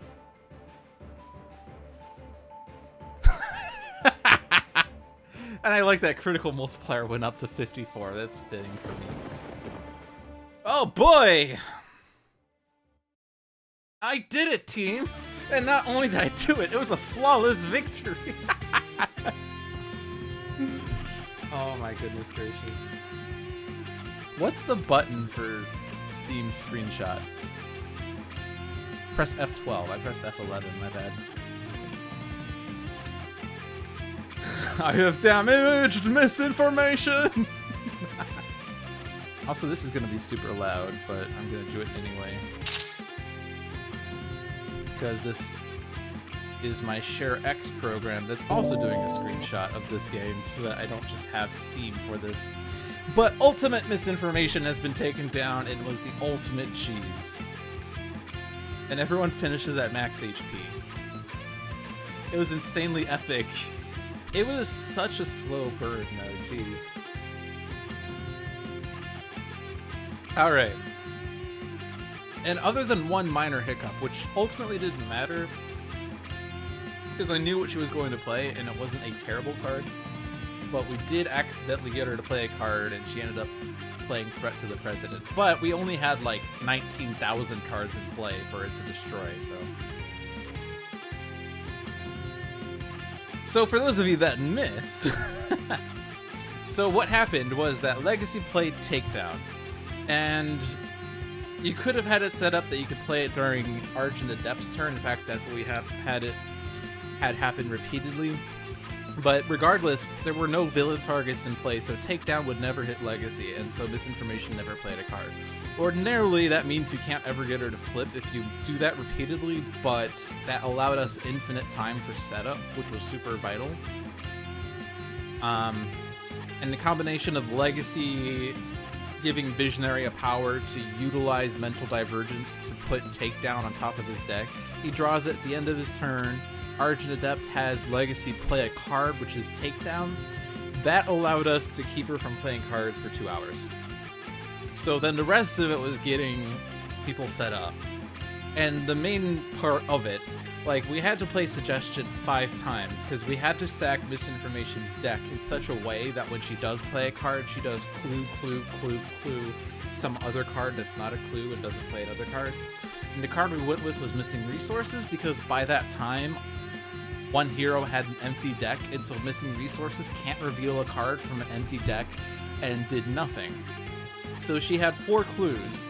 She flipped immediately. She destroyed one of them, which made the heroes retaliate against themselves by dealing themselves 2 sonic damage, except Mr. Fixer with Jack Handle instead dealt that damage to Misinformation. And because of Parse's critical multipliers spamming Mr. Fixer so that his next damage was increased by 54, we one-shotted Misinformation.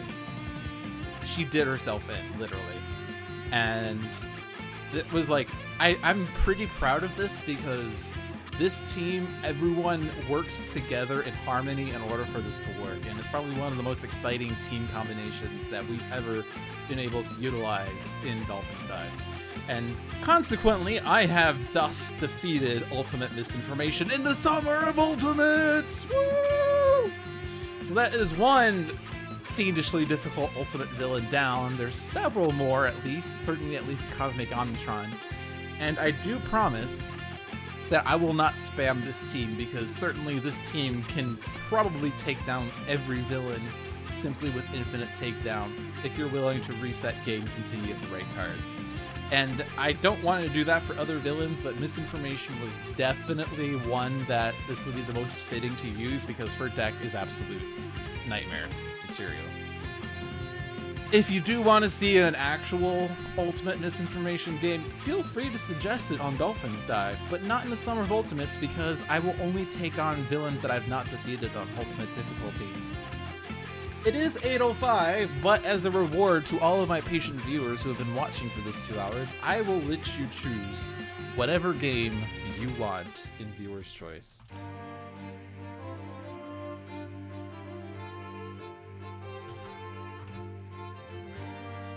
This is my reward to you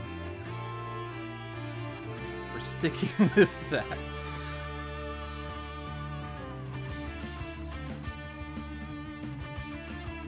So,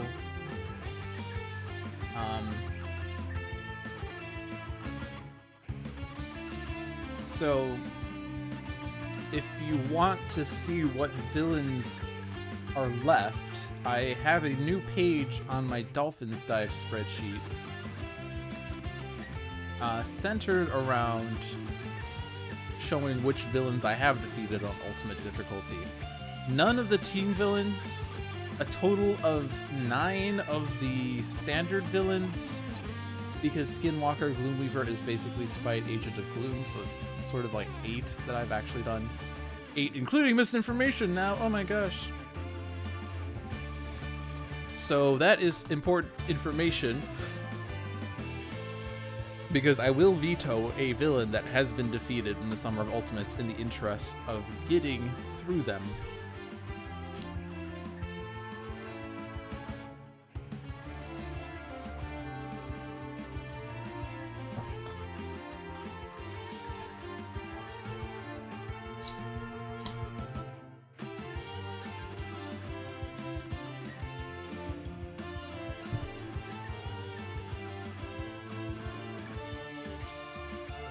We're playing Classic. So it's just Tankeroid, Rubberat, Citizen, and JC. So Rubberats, choose the villain, bearing in mind you cannot choose a villain that hasn't been defeated, or that has been defeated in the Summer of Ultimates. And then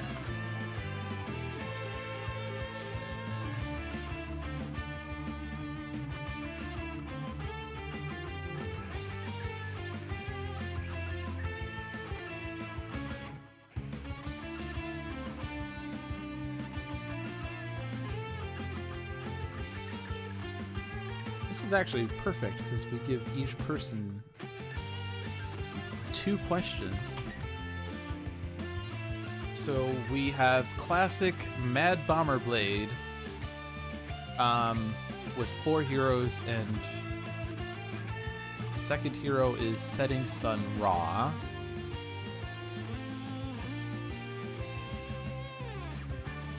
That's why I picked 4 heroes. Citizen, you're perfect. Prime Warden's Captain Cosmic. Rubberat's Hero 3. And this is Ultimate. So what that means, the advanced rule on the front at the end of the villain turn, the top H-2 cards, which will be 2 cards of the villain deck, are placed under this card. The challenge rule on both sides, reduce damage dealt to Barren Blade by 2. On his flip side, at the end of the villain turn, the top card of the villain deck is played. And so on the front side, he deals damage based on the number of cards under this card, and therefore he powers up faster. When he flips, he destroys cards based on how many cards are underneath his card, which will mean that we'll basically be destroying all of our cards unless we can destroy them in the first round, which will be pretty difficult with the damage reduction. And he plays extra cards. Citizen's Hero 4 is Extremist Sky. And Jay-Z votes for base Nightmist as Hero 1, and then Megalopolis. So, Ultimate Barren Blade versus Nightmist, Setting Sun Ra, Prime Warden's Captain Cosmic, and Extremist Skyscraper in Megalopolis.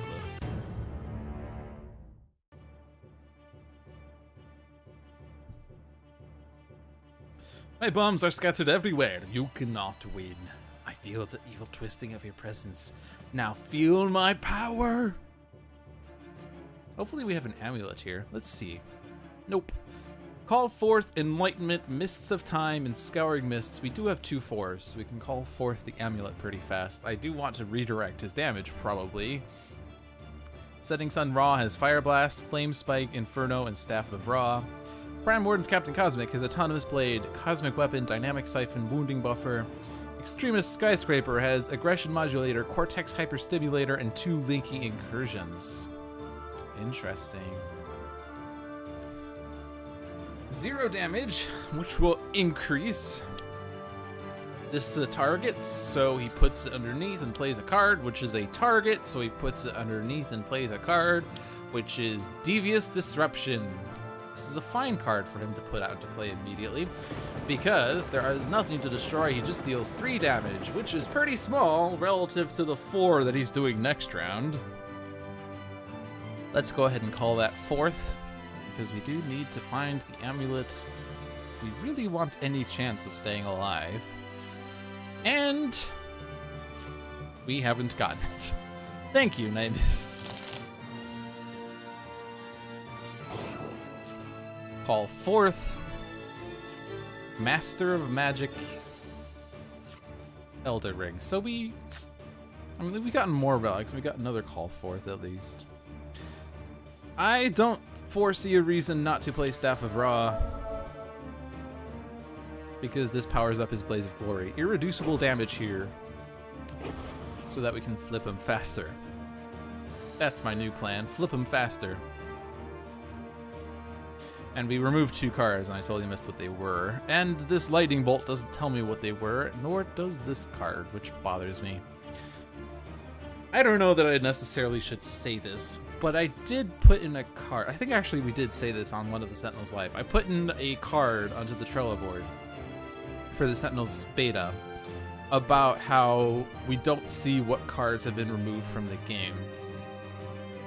they've not acted on it yet.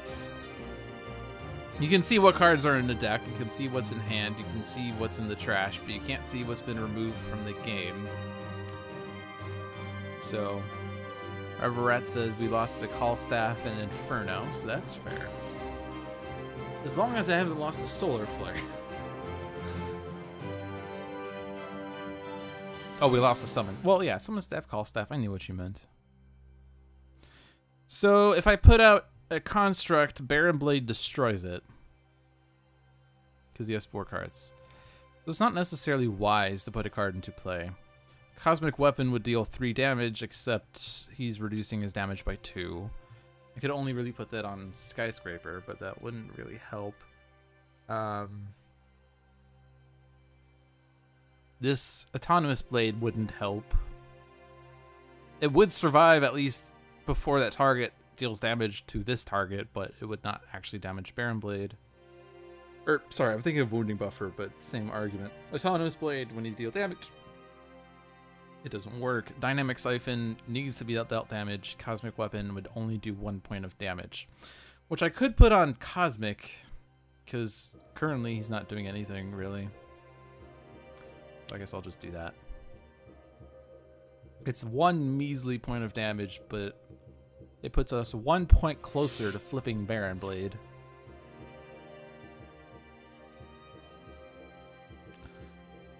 And now I could go Tiny, and if I go Tiny, the power turns into deal 1 target X irreducible toxic, where X is the number of links on that target plus 1. So we can at least damage Baron Blade if I go Tiny, which I can do via Linky Incursion. I'll go ahead and try that. Get a Cortex Hyperstimulator and a Rebounding Debilitator, both of which can be played on Baron Blade, which is perfect.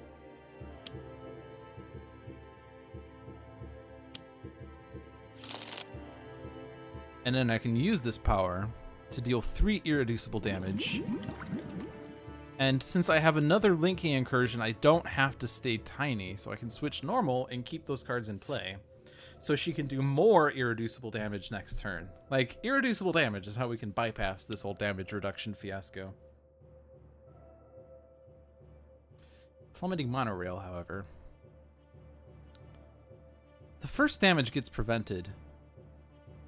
And I don't know if the Cortex Hyperstimulator expires first or not. So I actually could keep the Cosmic Weapon in play if I order this right. Oh, it does expire. If I put this back in play, yeah, we'll put this on top of the deck, because then Linking Incursion will reveal it. Yeah, and the -1 was already expired.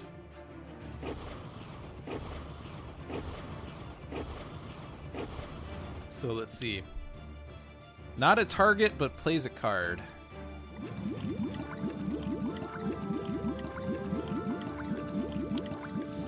Target, so plays a card.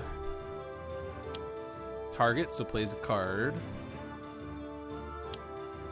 Target, so plays a card. Ugh.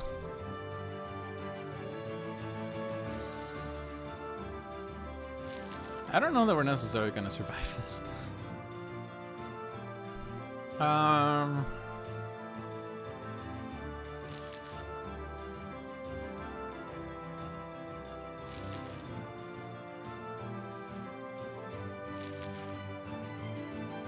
Yeah, and the construct's destroyed anyway.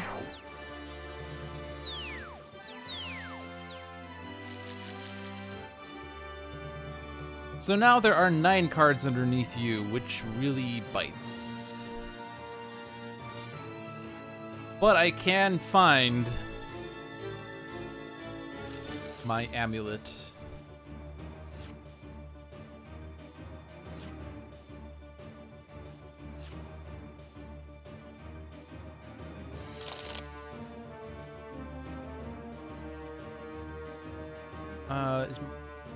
Baron Blade is highest, yes. Yay! I'm gonna go ahead and do this. This is a little risky, but I basically need to keep redirecting Baron Blade's damage, and so I need cards for that to happen. In the meantime, we can Fire Blast for 4 damage. And then I can do irreducible damage here. Whenever I play Mad Bomb or Baron Blade, especially on Advanced, it always feels like I'm rushing to get him flipped because he can build up cards underneath him so fast that he deals so much damage to everyone so fast. I could put Augmented Ally on Skyscraper. Then she could discard a card to use her base power to either play a link or move a link from your trash to your hand and play the bottom card of your deck. So she would be able to get an extra link into play. We would have to discard a card to do so. And we could put an Aggression Modulator on Baron Blade, or we could put the Cortex Hyperstimulator, or not on Baron Blade, on the Monorail, which will do extra damage to Baron Blade, although actually that's... yeah, I did too much damage, that's fine. I guess that would just be the Cortex Hyperstimulator because we don't have a link in the trash. So we'll augment Skyscraper. And then we'll absorb.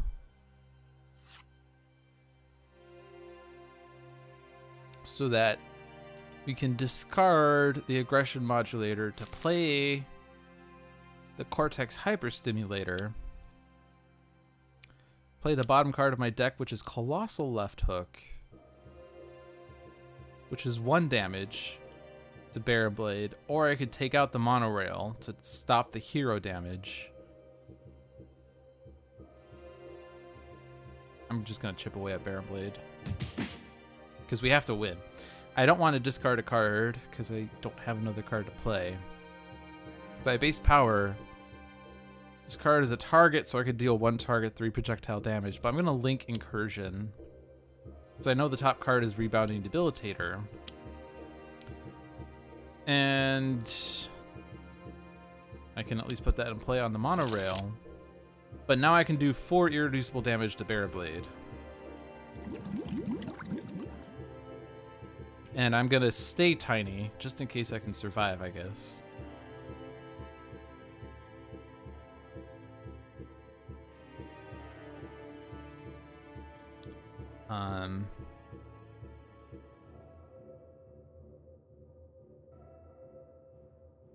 The thing is, even if I redirect from Nightmist... oh, I don't even have the card out yet, so I can't even do that. Okay. I'm gonna get rid of Cortex Hyperstimulator then. I have to survive the next round. That's the hard part, is surviving the next round.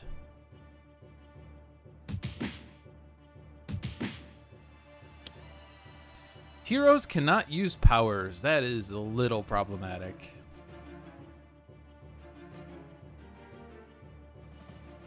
First one gets prevented, so I need to prevent that to Nightmist. Put that on top.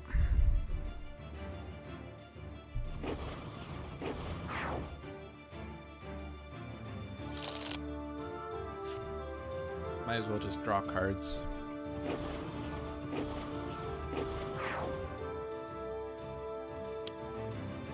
Target. Devious Disruption. And this is pretty bad. Certainly get rid of the Aggression Modulator, it's not helping us. Cortex Hyperstimulator is not helping us. Staff of Ra, I have another copy in my hand. So this is only doing 3 damage now?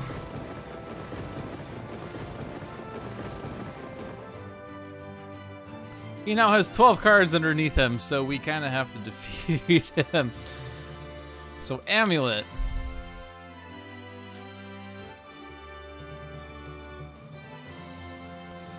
Yeah, this is made more difficult by the fact that I can't use a power. Even if I redirect Baron Blade's 12 damage, he reduces it by 2, so it becomes 1. Ugh.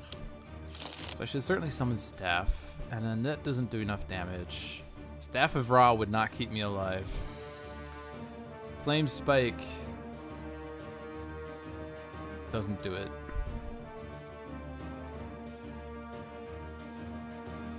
I don't know. I at least have the Amulet.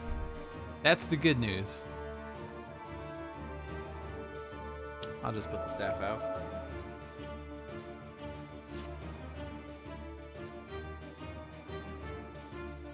Alright, lots of things that do nothing.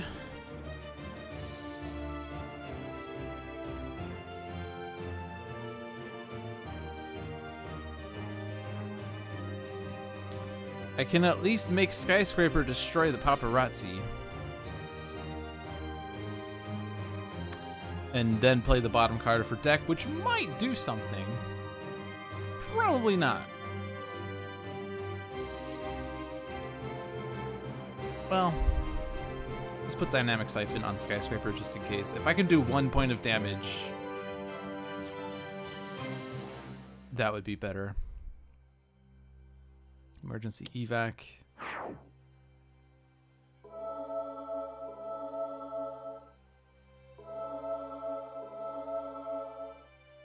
And so we could do this. We have to move something, or we don't have to, but move something. Okay, there we go. Yay! We can destroy Baron Blade and save the heroes at the same time.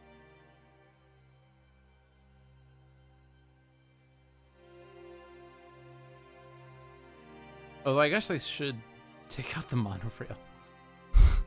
Because, I mean, I guess it will most likely target Baron Blade for us. So yeah, we'll keep the monorail. Discard 2. So I don't foresee having a reason to do that. There, he's flipped.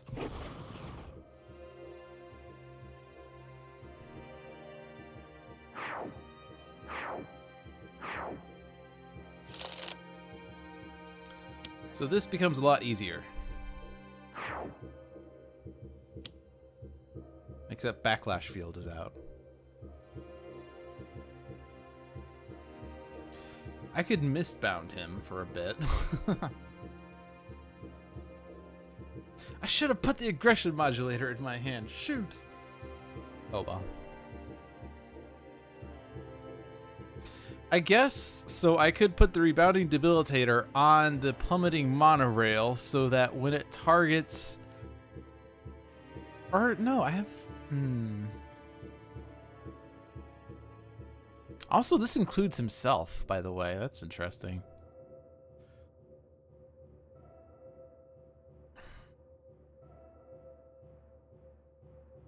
Yeah, I need to get rid of that card. Unfortunately, we have a team of heroes. I mean, Skyscraper had an ongoing destruction card. Nightmist doesn't have it.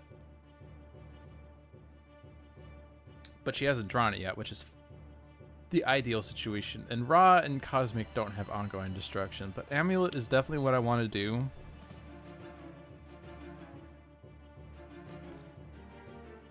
If I deal myself damage, then actually the monorail will hit himself. And Baron Blade. So I don't need to discard, per se. And there's Planar Banishment, which is perfect. So now that he's flipped, it's actually a bit easier.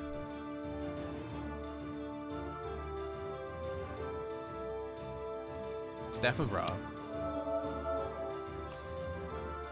I'm not in as much of a rush to do this, TBH.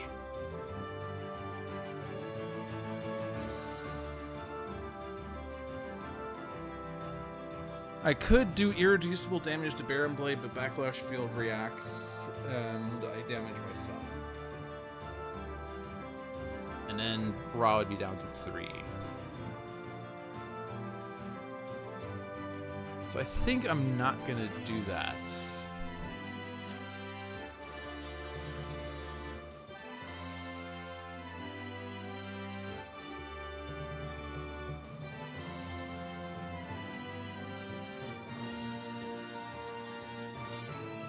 I will augment Skyscraper again, because I like that. That's fun. Vitality Conduit could keep someone alive, though.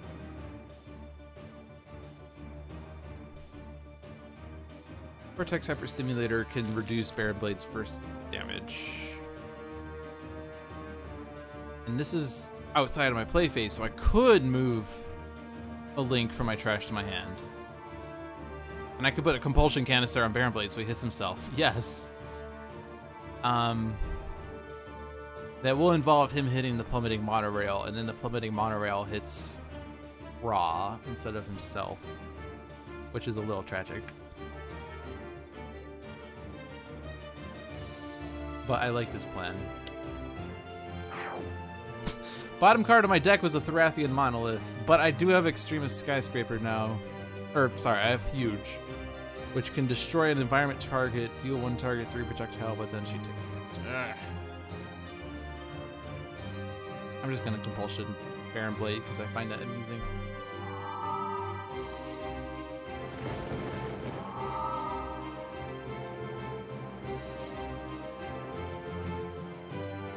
The problem is this is doing 5 damage, whereas Baron Blade does 3, but this also damages Baron Blade for 3. And if I sacrifice Setting Sun Ra, then a hero can deal one target 10 irreducible fire damage. And I love me some irreducible damage, so I think we're gonna go ahead and just let that happen.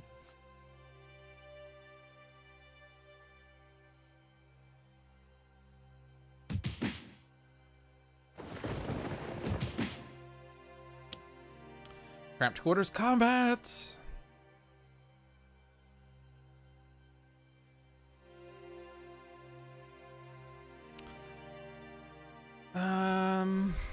I have 13 cards.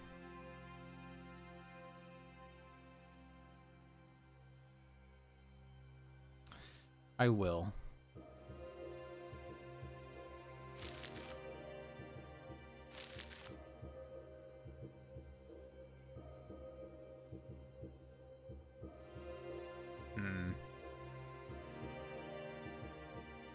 If I hit the Dynamic Siphon, Skyscraper uses a power, can take out the Monorail, damage Baron Blade for 2. But then I lose the Monorail. I can't hit Baron Blade with this. I'll just hit the Monorail. Haste and Doom is not what I wanted right now.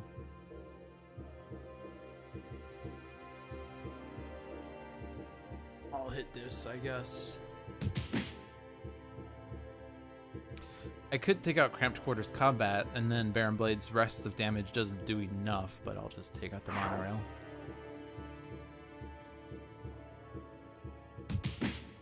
I just hope that Nightmist can survive this. The Skyscraper's not. Actually, no. So there's Captain Cosmic, there's Skyscraper. And then that gets destroyed. And then that gets destroyed. Okay. So I can destroy Backlash Field. I could also stop Baron Blade from playing cards. Draw a card, regain 2 HP, discard a card to draw 3 cards. Interesting. And then this one is reduce damage dealt by environment cards by 2, select an environment target, redirect the next damage dealt by that target. We lost the Skyscraper, or the Monorail. I'm just gonna Planar Banishment.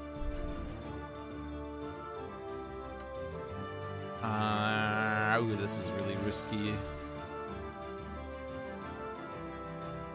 I didn't anticipate this part, but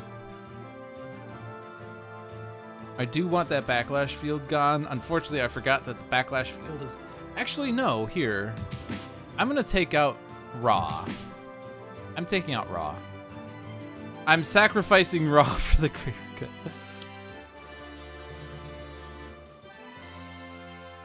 I don't like encapping heroes, but Setting Sun Ra is built around the idea of sacrificing himself anyway, so we're gonna do that. And now I can destroy Backlash Field. I want to keep the Cramped Quarters Combat. I'm gonna skip this.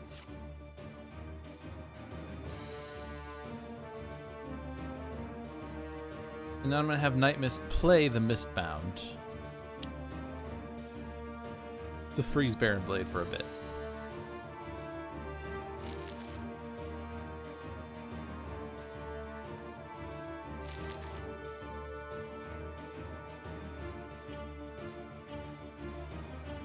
And then let's see, draw a card, regain 2, or draw 3 if you discard it. That would be a bit nicer of an effect.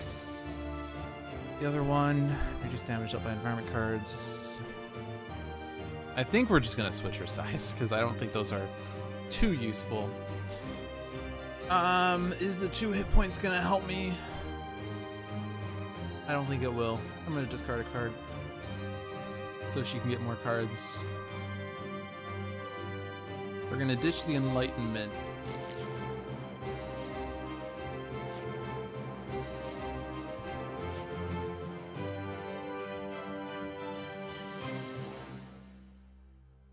And then we're gonna switch you. One target deals itself 1 irreducible toxic, or a player may move a card from their trash into their hand, versus put the bottom card of your deck into hand, or put a card into play. Ooh, that one's exciting, actually. I'm going to switch her to normal because we're going to eventually put Nightmist in Mist form, and she's going to put cards into play. Ooh, Rooftop Combat. That's actually perfect. Yes, because you will die otherwise.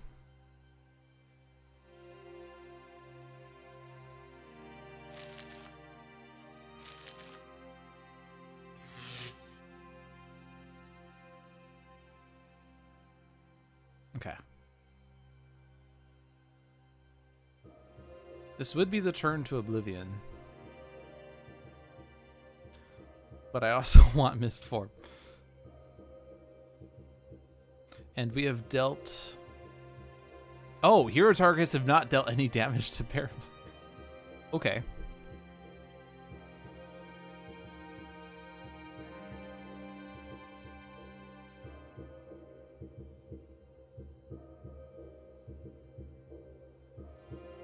I'm going to play the careful game. I'm going to put Star Shield Necklace out. Because I can just keep redirecting Baron Blade's start of turn damage to himself as long as I have cards. I don't want to do that to myself right now. And currently the environment's not even doing anything because it's locked under Rooftop Combat. So...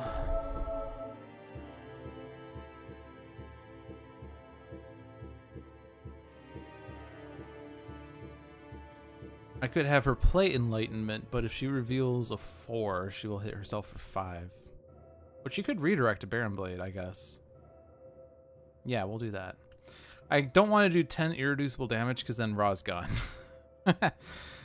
Which will be 11, but will also destroy Rooftop Combat too, so I don't want to do that. We reveal a 1.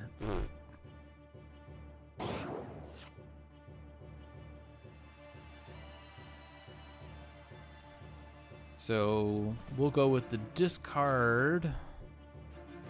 We'll discard Astral Premonition. Mistbound.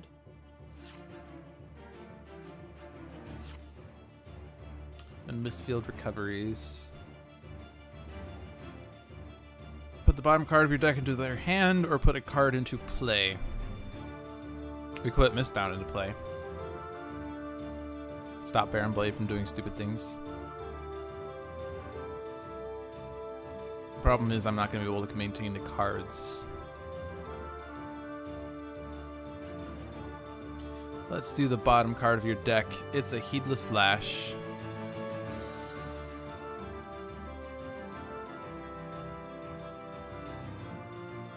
And then discard.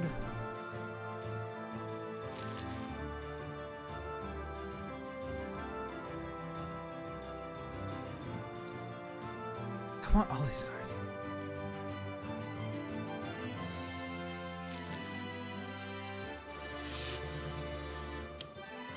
Kingston Doom is bad. Alright, that's fine. And that's fine.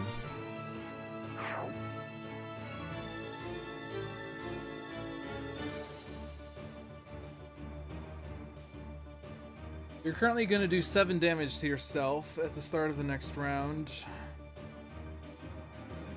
And then Raw can have something happen.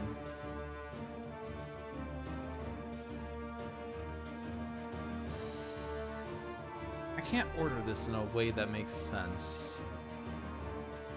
But I think if I do Mistbound, then we win.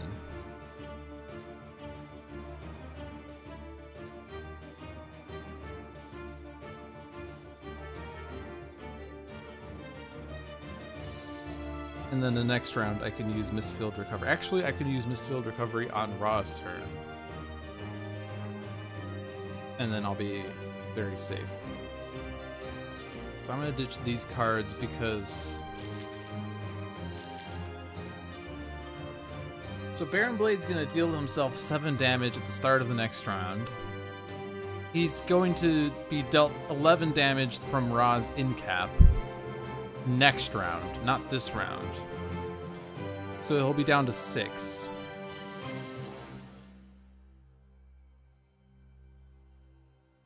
I could also redirect this. No, that's fine. She'll survive. It's only 1 damage to Baron Blade, so I don't think it's worth it because I need to keep the discards. We'll discard the 4. Because she just needs to keep 4 cards. And then Mistfield Recovery will... She will regain 15 hit points. She's at 20 now. Alright. And then... we can do this again. Call forth, I don't need.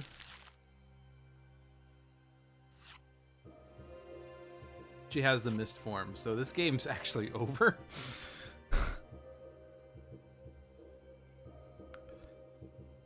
But I'm just gonna do this. I could put mist form in play, but that's boring. So, here's what's gonna happen. Baron Blade tries to hit Nightmist. Nightmist discards. I don't need that anymore. I don't need that. Baron Blade is dealt 7 damage. Raw does 11. So I just need to do 6. And I could probably do that with Heedless Lash. Maybe. Oblivion is actually a little more likely to do that. We'll do Oblivion. 4 and a 3, perfect. Because I can do the 4 to everyone because Nightmist can redirect for that. And that does 6 perfectly. Unfortunately, though, because then she'll do too much damage. Well, no, this will be fine. Doesn't matter what these 2 are.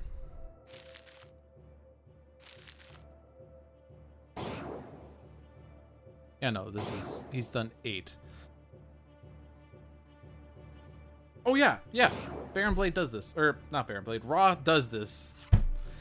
We did it! We have defeated Ultimate Baron Blade, Bad Bomber, Bad Bomber, Bad Bomber.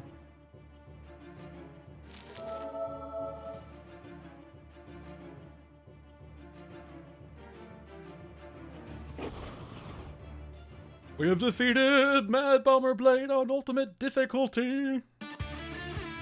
In the Summer of Ultimates, we have taken out 2 of the Ultimates after all.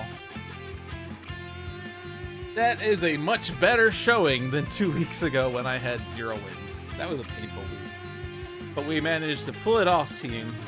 We managed to pull it off. We are closer to beating all villains on Ultimate difficulty. Whew. Alright, so that is it for tonight. This was a super long stream. 2 hours, 41 minutes. 2 hours of which was Ultimate Misinformation, which was the easier of the 2 games.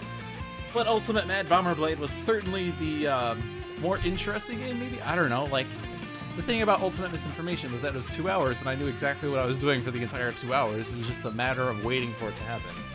Mad Bomber Blade was more variable, but we managed to pull it off. In any case, we have 2 Ultimates down. And, let's see, of these classic villains, How many do we have left? We have 20 left to defeat, and it is early July, so this might even go into autumn. The autumn of ultimate leftovers. But anyway, I'm glad to have gotten these 2 victories. It was an exciting weekend. I'm very happy for everyone that took place or participated in this. If you enjoyed what you watched, be sure to give Handelabra Games a follow because we feature 3 weekly streams centered around Sentinels of the Multiverse. We have Sentinels live every Tuesday with Jeremy and John, or maybe some alternate guests depending on their host availabilities. We have Dolphins live every Friday at 6 p.m. with yours truly, and we do Sentinel strategy where we try to figure out the best ways to win the game. And we have Tales from the Archive every Sunday with Zach/Another Letdown every 7 p.m. on Sunday. This Sunday, he will not be here. I believe he is gone for 2 weeks. I don't know if that means he will be back the week after next, but he will be gone this week at the very least. He's on vacation. So don't tune in on Sunday because no one will be here. But do tune in on Tuesday because as far as I know, there will be a stream on Tuesday. If you like Sentinels of the Multiverse, you probably already own content from Sentinels of the Multiverse, but if not, you can get the digital game. If you check sentinelsdigital.com, the game is available on Steam, iOS, and Android devices. You can also get the physical game through Greater Than Games. The physical game does have 1 extra deck that has yet to be released physically, or digitally, which is the Celestial Tribunal. And furthermore, you will most likely, if you invest in Oblivion, the final expansion, and/or the mini packs that were added on as the result of the super funding around Oblivion, you can get those decks earlier than they will be released digitally. Nonetheless, mini pack 4's release is imminent. It just is based mostly around when Oblivion is finally shipping. I think at least as long as people are generally receiving it, Mini Pack 4 might be released. And Mini Pack 4, if you don't know, contains Choke Point, which is in the Season 2 preview pack, Celestial Tribunal, as well as Benchmark and Stuntman, 2 very exciting heroes that have been demoed a lot on Sentinels Live. I cannot preview those decks on this stream because I have to keep this more public, but in any case, once Mini Pack 4 is released, I will certainly be showing off those new heroes, and maybe I'll be using them in the Summer/Autumn Ultimates. If you like Sentinels of the Multiverse content, be sure to join the Realm of Discord, which is a Discord server centered around Sentinels of the Multiverse content. If you want to join, I will have an invite link. I probably could do that somehow. Invite people, that button. Send a server invite link to a friend. It expires in 1 day. I don't want that, actually. I want it to never expire. And there it is. That is an invite link to the Realm of Discord, which is Sentinels of the Multiverse discussion, as well as other games related to Sentinel comics, or even Handelabra, because we do have one deck dungeon discussion in there.